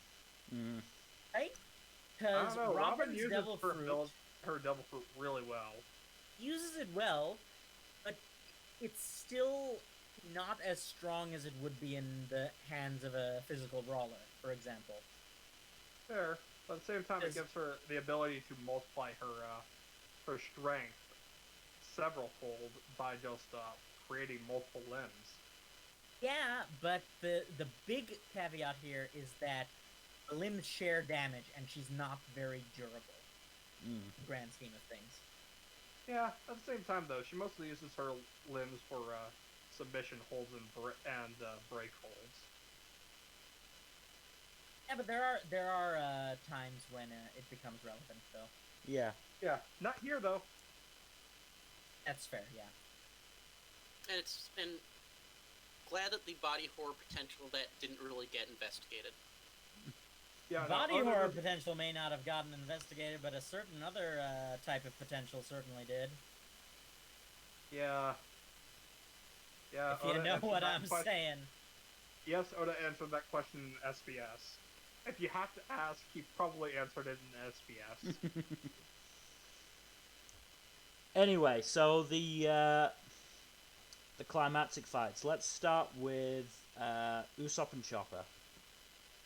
That one's a fun fight. Against Mr. Four and Miss Merry Christmas. I do love a good team battle, especially one like this. We don't get a lot of them in One Piece, actually. Also, a gun is a dog now. Yeah. Or is it a dog that's a gun? Yeah, either way, Usopp's reaction to that was just perfect. It's like, no, it's basically it's an inanimate object. It can't eat a fruit. Yeah, where you get the idea that reality, the breaking of reality here is really gonna get to him. Yeah. Yeah. Usopp has kind of been the more down to earth, almost science-y guy. Well, unless it's like the weapon he made. Unless it's the weapon he made, then what was he thinking? The Climactic is great. Which one? The original Climactic is great. Oh god. We'll talk about that when we get to that fight, but I do love how Usopp takes an ungodly amount of punishment in this fight. Oh yeah. Like, holy fucking shit. Usopp tends to get take a lot of damage in general. Yeah. Honestly, besides Zoro, Usopp is probably the Straw Hat that gets beaten up the most in his fights. It's the difference is generally that for Usopp it's played for comedy. Yeah. For Usopp it's played for comedy, and also it's much more often blunt force damage, whereas Zoro just gets cut to pieces. Yeah. Makes sense. Yeah, but basically, so Mr. Four's power is that he has a fucking heavy-ass metal bat that he uses to hit the baseball explosives that his dog gun spits out. In other words, force strong. Mm-hmm. Which is just like that series of letters is just glorious. Or that series of words is just glorious. Yeah. It's true. And Miss Merry Christmas is a mole person. Oh yeah, we actually see, like, what was it, 4 more zones in this arc. Yeah. Latsu, Merry Christmas, Chaka, and Pell. Mm-hmm. And one of them is literally a gun that ate a fruit. Yeah. Can we just, like... Oh, also, I was talking to Logstar about this. That is also one of those things. Still don't know how that works. No, we'll find out way down. I won't even mention who it's connected to, though. Mm-hmm. No, but, like, regardless of who it's connected to, we literally do not know the mechanics of it. Yeah, no, we don't. Oh, there is one little Usopp thing that I noticed. I noticed it happening before, now it's happening even more in this one fight. You notice his number is now down to 4 digits. The number he gives for the number of people he has. Yeah. The number is still decreasing. He's getting better at this. Yeah. Now it's an actual realistic number. Yeah. I'm so proud of him. He's a good boy. Anyway, the climax of the fight is what? Well, first, Usopp's 5-ton hammer. That was great. Uh, And then, of course, there's also just Usopp and Chopper's fight is great too. yeah. But Usopp's big speech towards the end of the fight is just really excellent. And it just showcases how much faith he has in Luffy. Yeah. I think this is actually also the first time one of the Straw Hats straight up stands up to another person for Luffy's dream. No, Zoro with Mihawk. I don't know if that was for Luffy's dream though. That was just for. I think it's still very much the first time that somebody says to somebody far stronger than them. No, Luffy's gonna be king of the pirates. Fuck you. Yeah. I mean, they're right. Yeah. Probably. You know, he could still pull off a twist and. I'd be shocked if he wasn't right. I mean, Usopp could become king of the pirates. No, he's gonna go higher than that. No, you have to understand. After Dressrosa, there's a non-zero chance that. We will get to that. By the way, Dressrosa is gonna get its own video because it's so fucking long. Yes. No. After this point, we're gonna have to start splitting it up into arcs, not sagas.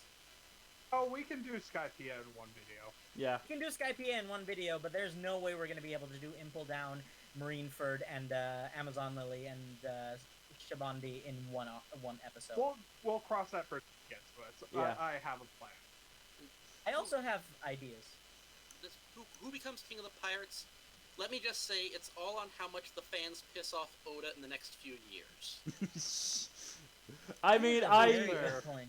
I made a joke that every so often Oda goes onto onto the One Piece Reddit, sees people's predictions, goes motherfucker, and has to rewrite the ending again.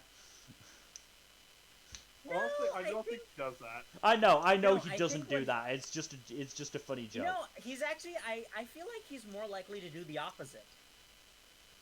He's like, because he's taken fan suggestions and made them canon before. Yeah. Yeah. Like with character birthdays too. All of the character birthdays, he's just like, just give me a birthday.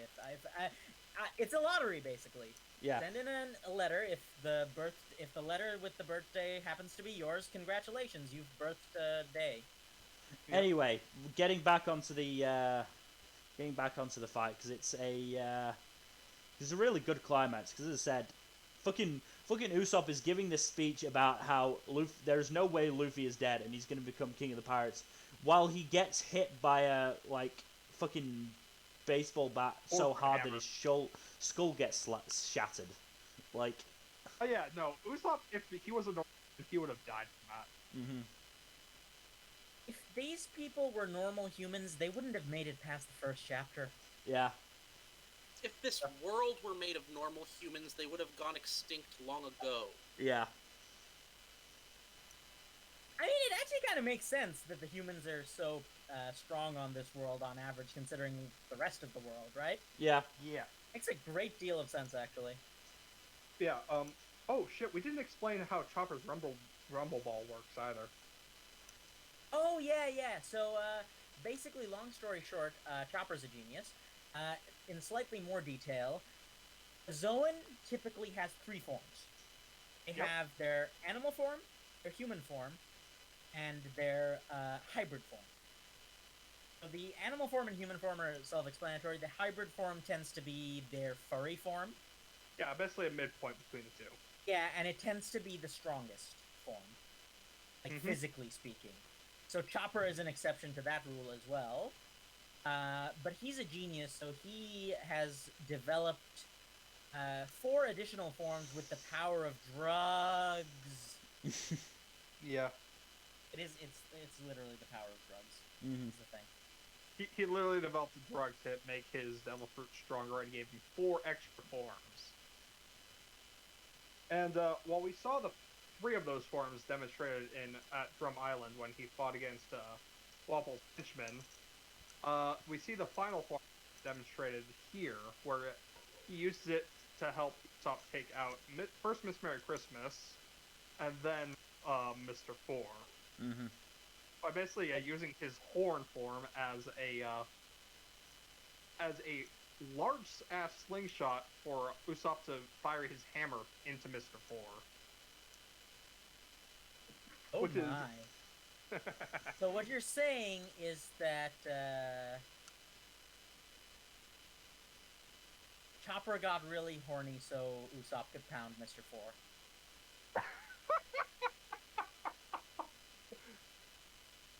The funniest part is that Usopp actually has an attack called Usopp Pounds. Yeah. Look, he does. Look. He does do whack-a-mole with Miss Merry Christmas. I am convinced that Oda Miss Merry Christmas a mole person just so he can do the whack-a-mole joke. Absolutely. That said, no fucking doubt. Said, it's one of the few places where Viz's, or like the 4Kidsism kind of made sense. They redid her into Miss Groundhog Day and turned her into a groundhog. It's one of the few 4Kids. That's one of the few 4Kids things that kind of makes sense, right? I mean, Whack a Groundhog just doesn't have the same ring to it. Does not. I mean, depends on who you ask. Anyway, so that was Usopp and Chopper. Then we get Nami versus Miss Doublefinger. At the end of the fight, there is a funny gag where Usopp basically passes out from all the damage he's taken, and Chopper says, "Quick, someone call a doctor!" And Usopp's this is not the first time that this happens, and it probably won't be the last. Oh, it's definitely not the last. Chopper is in fact a genius, but he is also slightly dumb. No, Chopper is everyone in the crew. Chopper, like, it makes me wonder if he and Luffy are somehow blood relatives, because Chopper is the most similar to Luffy, I think. Yeah. In the crew. I mean, what happens is, to join the crew, you have to give up the majority of your brain cells. Yeah, Nami is the keeper of the brain cells most of the time, to be honest. At least until Robin joins. Even she has her moments, let's be real. At least until Robin joins, I almost forgot. Before we go on fight, which is Sanji versus Mr. 2, we also gotta mention how Karoo is the fucking MVP. Karoo is, like, just such a good bird. He is a very good bird. Yeah, basically, all the officer agents who are shown here besides Robin and Crocodile are standing outside the gates, and the Straw Hats need to get Vivi out in front of the rebel forces in order to get her to, or to communicate with them. So they play a game of, what's the word? Where you hide the things under the cups. Three Skull Monty? Something like that, yeah. So basically, they all ride in on ducks with hoods over their heads, and the agents are like, "Ah, fuck, which one's Vivi?" And then they split up to make it even more difficult. And it turns out Vivi was not among them, and she instead rode in on Karoo separately. And to give the illusion that Vivi was part of them, they dressed a camel up. Yeah, that was funny. What's also funny was that as Mr. 2 wound up drawing Usopp and the camel as the ones he followed, and he summarily clobbers them in 2 seconds. Yeah. 1 second each. Though with the camel, I do have to bring up just remember the onomatopoeia for those. Doom, doom, Yeah. doom, camel. Yeah. That's good stuff. That's great. Yep. That's great. But yeah, no, so Sanji switching out with Usopp. So Usopp goes to help Chopper, and Sanji takes over for Usopp fighting Mr. 2. Oh, and we also need to mention those armbands they're wearing, those bandages, because that plays in to this point. Because So, obviously, having Bon Clay can turn into any of them. So, to get around that, they draw an X on their arms, cover it with the bandage, and say, whenever we come across each other, we will take the bandages off and show the X. Bon Clay notices the bandages, doesn't notice the X. He doesn't know that there's an X to begin with because the bandages obscure it. So it winds up really smart double bluff. And the funny thing is that Zoro, of all people, came up with it. So the thing is, Zoro is not really dumb. Like, he's a very capable of planning and strategy, and, like, he is actually one of the more intelligent members of the crew, as weird as it is to say. He just chooses not to be smart. It's just more that he doesn't really give a shit, generally. Like... yeah, that's a better description. Just not a lot of common sense, I'd say. Yeah, he kind of wants to, be the powerful and just, like, power through everything, Just be the strongest that way, so that really works against him. He's Yeren for Fuzzy. I would say he's better than Yeren in many ways, because he's, like, not as hung up on there being proper ways to do things, right? Like, he's much more pragmatic than Yeren. Similar mindset, though. Anyway. Yes, it is. It's the same energy. But anyways, we also have Mr. many swords, both Mr. 2 tries to disguise himself as Usopp to catch Vivi off guard, but Karoo basically runs Vivi to safety up a fucking city wall, while Mr. 2 is in pursuit. And right before Mr. 2 can overtake them, because Karoo's injured at this point, by the way. Yeah, this is after Karoo took a fucking stampede for Vivi. Yeah. So, like I said, MVP. Honestly, I feel like there are times when I think Vivi just does not deserve Karoo. Fair. I love Vivi, but Karoo? Like, seriously. Karoo for the true king. Yes. Make Karoo the Pirate King. I'm okay with that. Yeah, anyways, Sanji steps in, and we get a really fun between Sanji and Mr. 2. Yeah, that is a really cool fight. Their fighting styles complement each other so well, and it's just like, I love this sequence where they're both just doing handstand spin kicks. Yeah. Like, it's very well animated in the anime. Yeah. Surprisingly enough. And it ends with a fucking basic version of a 2-gun shot in a shonen at high noon, where they basically cross, and Sanji's kick wins out and sends Mr. 2 flying. We should also point out that fucking Mr. 2 puts swans on his shoes. Yeah, those swans on his back, those can be put on his shoes, and they extend, and they have beaks of fucking steel. Also, all of his attack names are ballets, which is, I think, really cool. Like,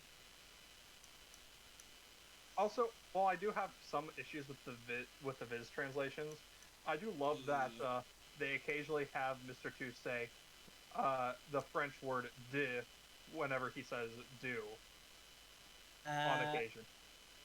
So what's funny is I'm pretty sure that is a carryover from the 4Kids thing, but also they gave Mr. 2 an accent as well.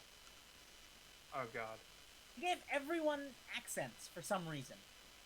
Yeah, no. The voice actors didn't even have accents. They made the voice actors specifically do accents. Let's not even get into Sanji's horrendous Brooklyn accents. Yeah. We don't speak of this. You sound like an asthmatic chain smoker. And he didn't even smoke in the 4Kids dub. Yeah, he is a chain smoker. It's just like, why did he have to sound like it too? Why did he have to sound like Joey? Oh God, you're right. You sound like Joey if Joey smoked a ton. Anyway, But yeah, anyways. so that was Let's that's be real. Joey wasn't smoking cigarettes. no. Anyway, But yeah, Bon Clay vs Sanji was a great fight, and it was one of the few villains that actually showed respect for their opponent. yeah. Mr. 2 is very much is probably the most pathetic of the main villains outside of maybe Robin in the saga. Yeah. Oh. There was a note with the with Sanji and having trouble, when certain faces were taken by Mr. 2. Oh yeah. Let me just say my note for this one. Chapter 188. Sanji kind of had this coming. Yeah. Absolutely did. Like, there are times when Sanji getting the crap kicked out of him is satisfying. Yeah. Yeah. I wish there weren't. Like, in an ideal world, there wouldn't have to be. Yeah. If it's gonna happen anyway, we might as well enjoy it. Anyway, so moving on to the next fight, which is Nami versus Miss Doublefinger. Oh, this one's a fun one. This one's fun because Nami has finally asked for a weapon, gets it in the Climactic made by Usopp, but it is like 90% just party tricks. Yeah, it's funny as hell. And yet Nami does actually use it to take down Miss Doublefinger. So, just as a fun little story from the Japanese voice actors during the this, you know how her finisher is Tornado Tempo? Yeah. So the voice actor had a little prank played on her in which they swapped out the word and made her scream at the top of her lungs for the fight scene, Tornado Chinko. Ah. Wow. Which is Tornado Dick, yes. Yes. Tornado penis. Literally, it literally made her say tornado penis by switching the script out. Oh, I bet Oda was disappointed he didn't think of that. Yeah. I'm pretty sure Oda is. I wonder if Oda had something to do with that, because like it was revealed on his interview with. It wouldn't surprise me. SBS series. It wouldn't surprise me. That is exactly the type of joke he would pull. Yeah. But yeah, I mean, Nami takes a lot of all of the Straw Hats take a lot of punishment in this arc. Honestly, I'm most surprised by the punishment Nami takes, because normally she does not get that injured. But, more recently she did start like the injuries definitely were there. Oh yeah. But Miss Doublefingers is or ate the spike fruit, so she poked people. Yeah. Yeah. The thing is, like, almost all of Baroque work for echelons have devil fruits. Literally, amongst their top ranks are that don't have them are Mr. 4 and Miss Golden Week. Literally every other high-ranking member has a devil fruit. Yeah. But yeah, eventually Nami pushes through all the party tricks and does actually manage to win the fight, which is fantastic. But then we get to one of the best fights in the pre-time skip series. Zoro versus Mr. 1, or as we later come to know him, Daz Bones. This fight is fucking fantastic. Also, Zoro loses a fuckload of blood in this one. I don't think blood loss is really a problem for him anymore. I think he just like doesn't like he has like all a portal to the portal to the blood dimension. No, his heart is literally just a portal to the blood dimension. It's the only sensible explanation for how he is the way he is. Yeah. Yeah. Yeah, no. Basically, Zoro. The thing with his fight with Mr. One is Mr. One's Devil Fruit basically makes him a man of living steel. Yeah. So he's basically a living sword. Every part of him can turn into a blade. And Zoro does not know how to cut steel yet. So he treats the entire fight as a way for him to learn how to cut steel. Because of course it's training. Mm-hmm. Yeah, the official English name of Mr. One's fruit is the dice fruit. The Japanese name is the Supa Supa fruit. Mm-hmm. And in Japanese, every single one of his attack names puns off of it. Yeah. Because Oda loves his puns. So I will say, it's one of the first examples of an onomatopoeia-based fruit. Mm-hmm. Yeah. Anyways, the fight is really good, and we talked about there being a second bit of foreshadowing, and that would be in Zoro's flashback, where he remembers a lesson his master taught him about how a great swordsman also knows how to not cut something. And we see Zoro reach that point when he swings his sword at a palm branch. First, he has to hear the breath of all things. Yeah. Yes. Which, again, like, there is so much foreshadowing packed into Alabaster for the Baroque saga in general. Which we will get to when it pays off. Between the clones, Zoro, and what is suspected to happen later in Luffy versus Crocodile. Yeah. But we will get to that when we get to that. Anyway, Zoro survives having a fucking building fall on him. In fact, Zoro fucking lifts the building up on one of his... Not on one of his swords, just with his fucking hands and chucks it at Mr. One. That was fucking awesome. Why would he not? So, basically, this is the first indication that Zoro is not a regular human and actually has straight up fucking superhuman strength. Wait, first indicator? Seriously? No, I think, I'm pretty sure most people could tell. Well, no, this is like the first egregious indicator. Mm-hmm. Still. Like, before it could be plausibly explained by just him being, like, really a normal person, but no. People cannot lift fucking buildings. Yeah. So,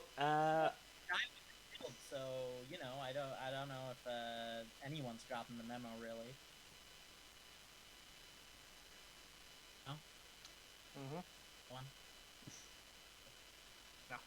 So, in the end, anyways, Zoro finishes off Mr. One with the Lion Strike, Lion Song, whatever you want to call it. Yes. Lion something. For Lion Song. Lion Song is Lion Song, yeah. But it's just an Iaijutsu technique, and it looks fucking great. Like, it's also the last page, and it's a double spread of the volume that chapter is in. Mm-hmm. I mean, like, there's just something about Iaijutsu that just really gets me going. It's really fucking good. Yeah. It's like, I mean, and not only that, it's one sword skill or one sword style.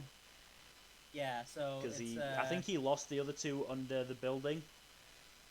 Yeah, yeah. It's also that like Zoro is just agnostically a solid swordsman, right? Is the thing. He doesn't necessarily need his specific gimmick. Yeah. Yeah. Agnostic of that, he can just like be good at fighting. Mm-hmm. When need to be. So that's that fight. Unfortunately, Crocodile is still around, though. Oh yeah. Oh, I gotta still around, say, still a dick. So during all these fights, Evie manages to go to the palace and tries to get it ready to blow to stop the fighting for a few minutes to get people's attention, and then Crocodile shows up and well, things go from bad to worse. Mm-hmm. Well, Crocodile curb stomps everyone up there, including Luffy once he turns up.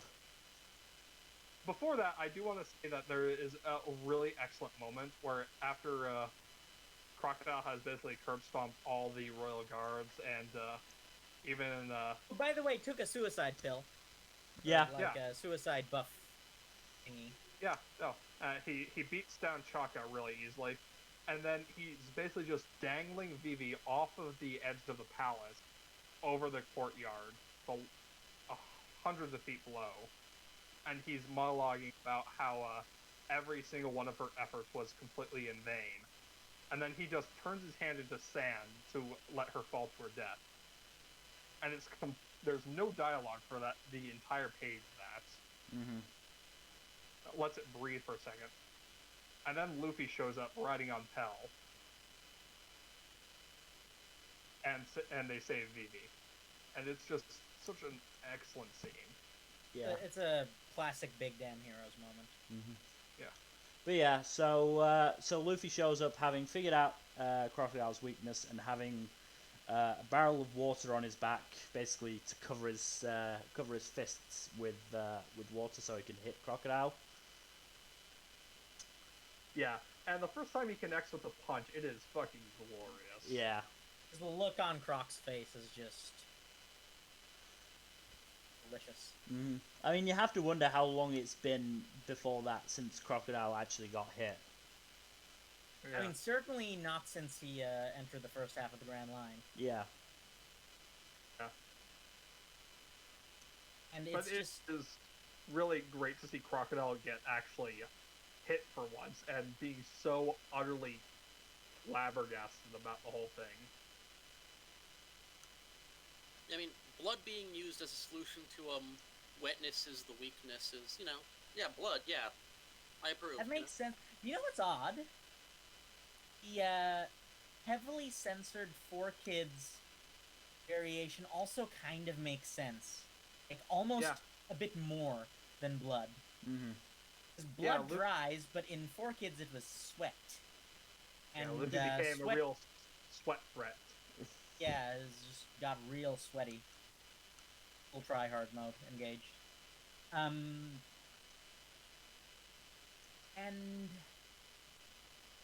really the interesting thing with that is that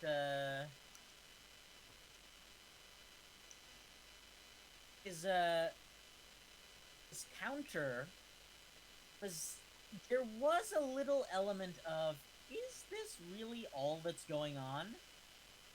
And it's never really clearly explained, but it is implied that there might be something more there. We'll get to that later. So I will thank everyone for having the restraint to not make the obvious joke a while back, and I will also not make it. So, moving on. So then,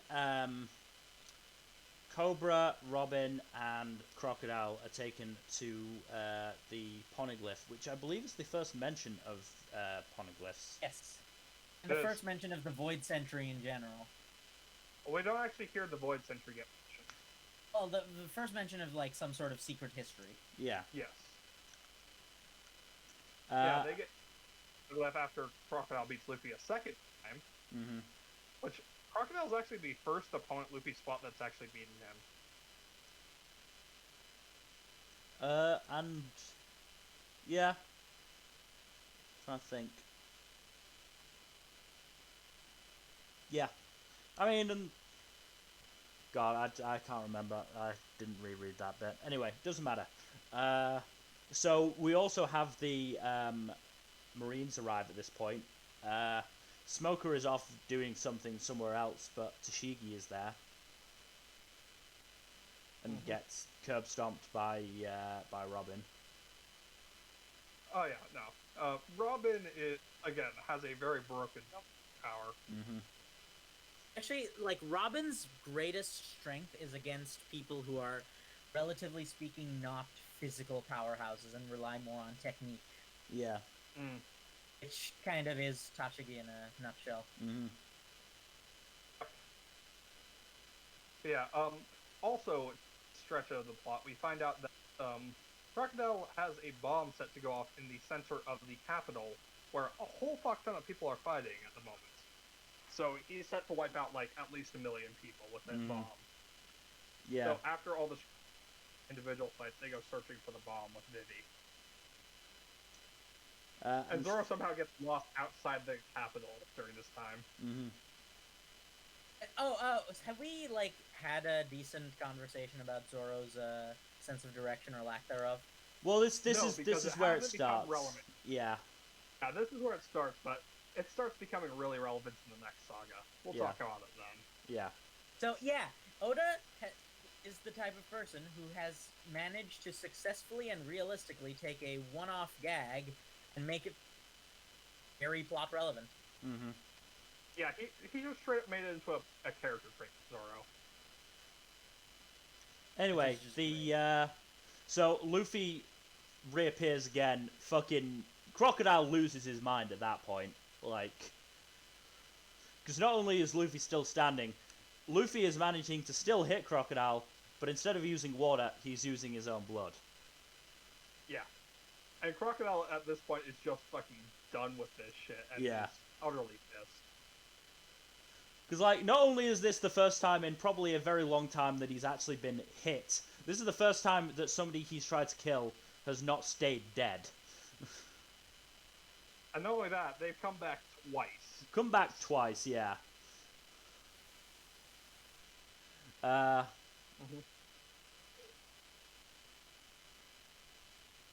Then we've got the bomb. They managed to find it up in the clock tower. Clock tower, which is overlooking the city square. And through an excellent use of teamwork with the Straw Hats, Vivi gets up there. Only to find out that it's not it's also on a timer, because Croc is a very fucking thorough. Yeah. Which... Yeah, he's not leaving anything to chance whatsoever. Yeah. Unfortunately for him, Flying Devil Fruit pulled the Batman. Yeah. So Pell actually shows up and makes the ultimate sacrifice by carrying the bomb up into the stratosphere where it can detonate away from everyone else. And he totally dies doing it. Completely. Totally. Mm-hmm. Totally. Honestly, Pell's survival that bomb is still one of the most implausible survivals in the series. Yeah, but like in a series where everyone is made of like adamantium, it's like, yeah, that's. Oh wait, still... was I supposed to notice that? Yeah, it's in the epilogue part of the Alabaster. Yeah, they show he survived. Yeah. Okay, I wasn't paying attention to that. Okay. It is probably one of the more bullshit survivals of One Piece. Absolutely. Yeah, but at the same time, like, in the moment, it's a very moving scene. Oh yeah. Especially since Pell is just a side character. Yeah. So we get a brief flashback of how strong his bond with Vivi is, and what Pell and Chaka are basically Vivi's weird uncles who basically are. Yeah. They basically are. Along with Igaram. Igaram, yeah. Igaram is like, yeah. She has like 3 uncles, of which 2 are competent and handsome, and one is Igaram. Anyway, so that's foiled, and then Luffy ends up beating Crocodile. Honestly, his finishing against Crocodile is fucking fantastic. Yeah. What was it? Will say, Gum Gum Storm, I believe it was. Gum Gum Storm. Oh, the Gum Gum Storm is a great moment, and like let's just put this into perspective. He going against gravity successfully manages to break through bedrock. Mm-hmm. Several layers of bedrock. He just punches Crocodile hundreds of feet up into the air through solid bedrock. And seeing that is just such a fantastic scene. But that doesn't stop the fighting, nor does Vivi screaming at people to stop fighting stop it. What stops the fighting is rain. Down in Africa. Fucking... I heard Toto was involved. Mm. He blessed the rains. So He basically does do that sometimes. Yeah. So basically, Croc was really screwing with the rain hard. That's what I'm getting off of that. Where it's not like a normal kind of screw with the rain. Well, that yeah, was just, because like, he was basically using dance powder offshore to take all the rain, and Smoker went and found the ship, or had Hina go and find the ship and stop it. Yeah. There's also the implication that Crocodile was personally holding back the rain, at least in parts. Yeah. Okay, so it wasn't just me. There was some implication. Yeah, definitely. Yeah, There was no, there's definitely because the rain doesn't fall until after he's defeated. Yeah. And boy, howdy is it a defeat, because, like, just, like, bashes the ever-loving hell out of him. Mm-hmm. Yeah. I do love the extra touch that Tashigi, who Crocodile was mocking for being weak earlier, is the one to arrest him. Yeah. That's a nice touch. Mm-hmm. I will say, it did feel a little bit unearned for what Smoker and Tashigi getting so much credit later on. Well, they even realized that. Like, that's the reason they told them to fuck off, because they knew they did jack all. Yeah, and this is the first time we see kind of the Marines. This is the first indication we get that the world government is a lot more shady than we've first been led to believe. It's like there's also an indication that there's a lot more nuance than you'd initially think. Mm-hmm. Just because, you know, it's the sort of thing you guys would say. I'll put it there. Gee, I wonder if this whole Smoker and Tashigi kind of being up for the Straw Hat stuff thing is going to come back in the future. I wonder. Not a chance. Mm-hmm. Yeah, and now you're just being silly. Why would Marines work with pirates? Yes, why would they? Anyway, we get Luffy. Luffy is then unconscious for 3 days, and upon waking up, exclaims that he's missed 15 meals. Yeah. So, no, do you know what the interesting thing about this is? He has basic mathematical skills. Yeah. This is not to be taken for granted. I did not expect him to know math. Or, like, even be able to multiply. Yeah, I did not expect him to know anything beyond addition and subtraction, but he got basic multiplication. I am proud of the rubber boy. Though it is a little surprising he just doesn't count it as, like, one continuous meal at this point. Mm-hmm. I mean, he would if he could. He did live up to his word to Vivi that he would just eat so much. He would eat Alabaster out of house and home. Luffy has a prodigious appetite. Yeah. He's a shonen protagonist. Of course, he's got an appetite. And at least there's a legit reason for when his body expands with all the food he's eaten. Yeah. Of course it would. He's a rubber man. Yeah. It's great. But yeah, the Straw Hats rest for a bit, and then once Luffy's up and out, they decide to take off before the Marines can just blockade them and arrest them. Well, the Marines would have gotten the ship if not for Bonchan. I love Bonchan. He's great. He is. He's basically at this point realized, kind of had an "oh my god, what have I done" moment, and does a heroic sacrifice. Yeah. He basically sacrifices himself and his ship in order to buy the Straw Hats time to get away, and also to rendezvous with Vivi before they leave. Yeah, which gives one of the really great moments of the arc where they can't risk like acknowledging that they're friends because the Marines are watching. So what they do instead is they raise the arms with the X on, and even Karoo gets in on it. Yeah. It's such a touching moment, and it's a great send-off for Vivi. Yeah. Because she basically is one of the crew at this point, but at the same time, she is formally considered one for me. Yeah. Yeah. By Oda and in the official supplementary material. Mm-hmm. Yeah.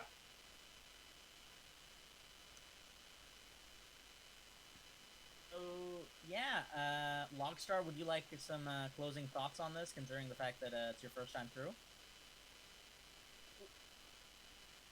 Well, I mean, I don't know if I should go where I want to go. No, I'll just save that for next time, but... you gotta give us a hint, at least. Well, we forgot to mention, something. Yeah, well, I mean, man, it's like, Pell just surviving. I mean, come on. Yeah. That was a total zoo only live once moment, and I believe there is a reason for that, but it's to be discussed later on. Yeah, so there is a bit of some stuff here. Okay, never mind. Never mind. I will also say that, like, he didn't just straight up walk it off. He is shown walking out of a hospital afterwards. Mm-hmm. So yes, he did get significantly injured. Yeah. But anyways, what are your overall thoughts on the arc as a whole, Logstar? Like, what do you think of it? Well, I mean, as I said, it's a lot of the stuff that I said at the beginning. Basically, there's more of what I wanted in all of this. I mean, I can definitely see the extra threads starting to build here. I mean, the poneglyphs, yeah, it's like welcome. I'm imagining the next like 700-800. All of the chapters are gonna have some of that in there. I think we're gonna see the Pluton again. Pretty sure. Well, there's just a lot of stuff where it's like many threads all set up. Basically, a lot of the stuff East Blue really wasn't doing because probably couldn't, Yeah, East Blue is very basic in terms of storytelling compared to what comes later. It sets up well, but it is effectively just a prologue to the greater story. Whereas this is the first few chapters of the story proper. And it does lay it quite well. Mm-hmm. Yeah, so next part, looking forward to it, but we forgot to mention. A little disappointed about one thing today, but maybe you guys will notice later. Maybe not. One thing I will mention that we forgot. Robin stowed away and has asked to join the crew, which is a very fun last that no one expected at the time. Also kind of the first time that it's just come out of left field like this. Yeah. First of all, someone's asked to join the crew. Yeah. And also the first time that there's been relatively little fanfare. There's basically no fanfare. Yeah. Yeah, no, she just shows up as a stowaway and says, I want to join your crew. And that's what happens. Oh yeah, it's like with stowaway, it's like, I mean, I know what I thought the first time, but just wondering if you guys thought that's like, oh, so Vivi is coming. Then it's like, nope, Yeah. Yeah, it's that bait and switch. Everyone expected Vivi to be the one joining, but no, it's actually Robin. Yeah. It's really a great subversion, and it actually works really well. Yeah. And with that, we basically have Baroque Work Saga. Mm-hmm. Yeah. Coming up. I would like everyone to notice the time on this one. Fucking hell. 2:38. Yeah, this is going to be a pattern. We're definitely. I think at this point we are gonna have to commit to starting our One Piece episodes earlier. Yeah. Like we did that today, and I think this demonstrates that we need to keep going with that. Yeah. I will say the next will be shorter because Skypiea Saga is a lot shorter than this. Skypiea Saga is basically just one arc. No, it's 2 arcs. Well, it's 2 arcs. It's one very short arc in the Skypiea arc. Mm-hmm. It's what I like to call a short saga, but we will discuss that when we do Skypiea next month. Yeah. But that should do it. Mm-hmm. Yeah. Thank you everyone for joining us. Thank you, Mill. You're welcome. Thank you, Jack. You're welcome. Thank you, Logstar. You're welcome. And don't stare too hard at the second duck. It should never have been. Its existence is a crime against reality. Instead, stare at the panda. So it has a knife. Which I've now enlarged, because, Huh? Huh? So yes, thank you everyone. Have a good night. See you. Well, Bye-bye. we'll see you tomorrow for some Among Us. Yeah. Yes. Among Us. See you all then. Bye-bye. Bye. Bye-bye.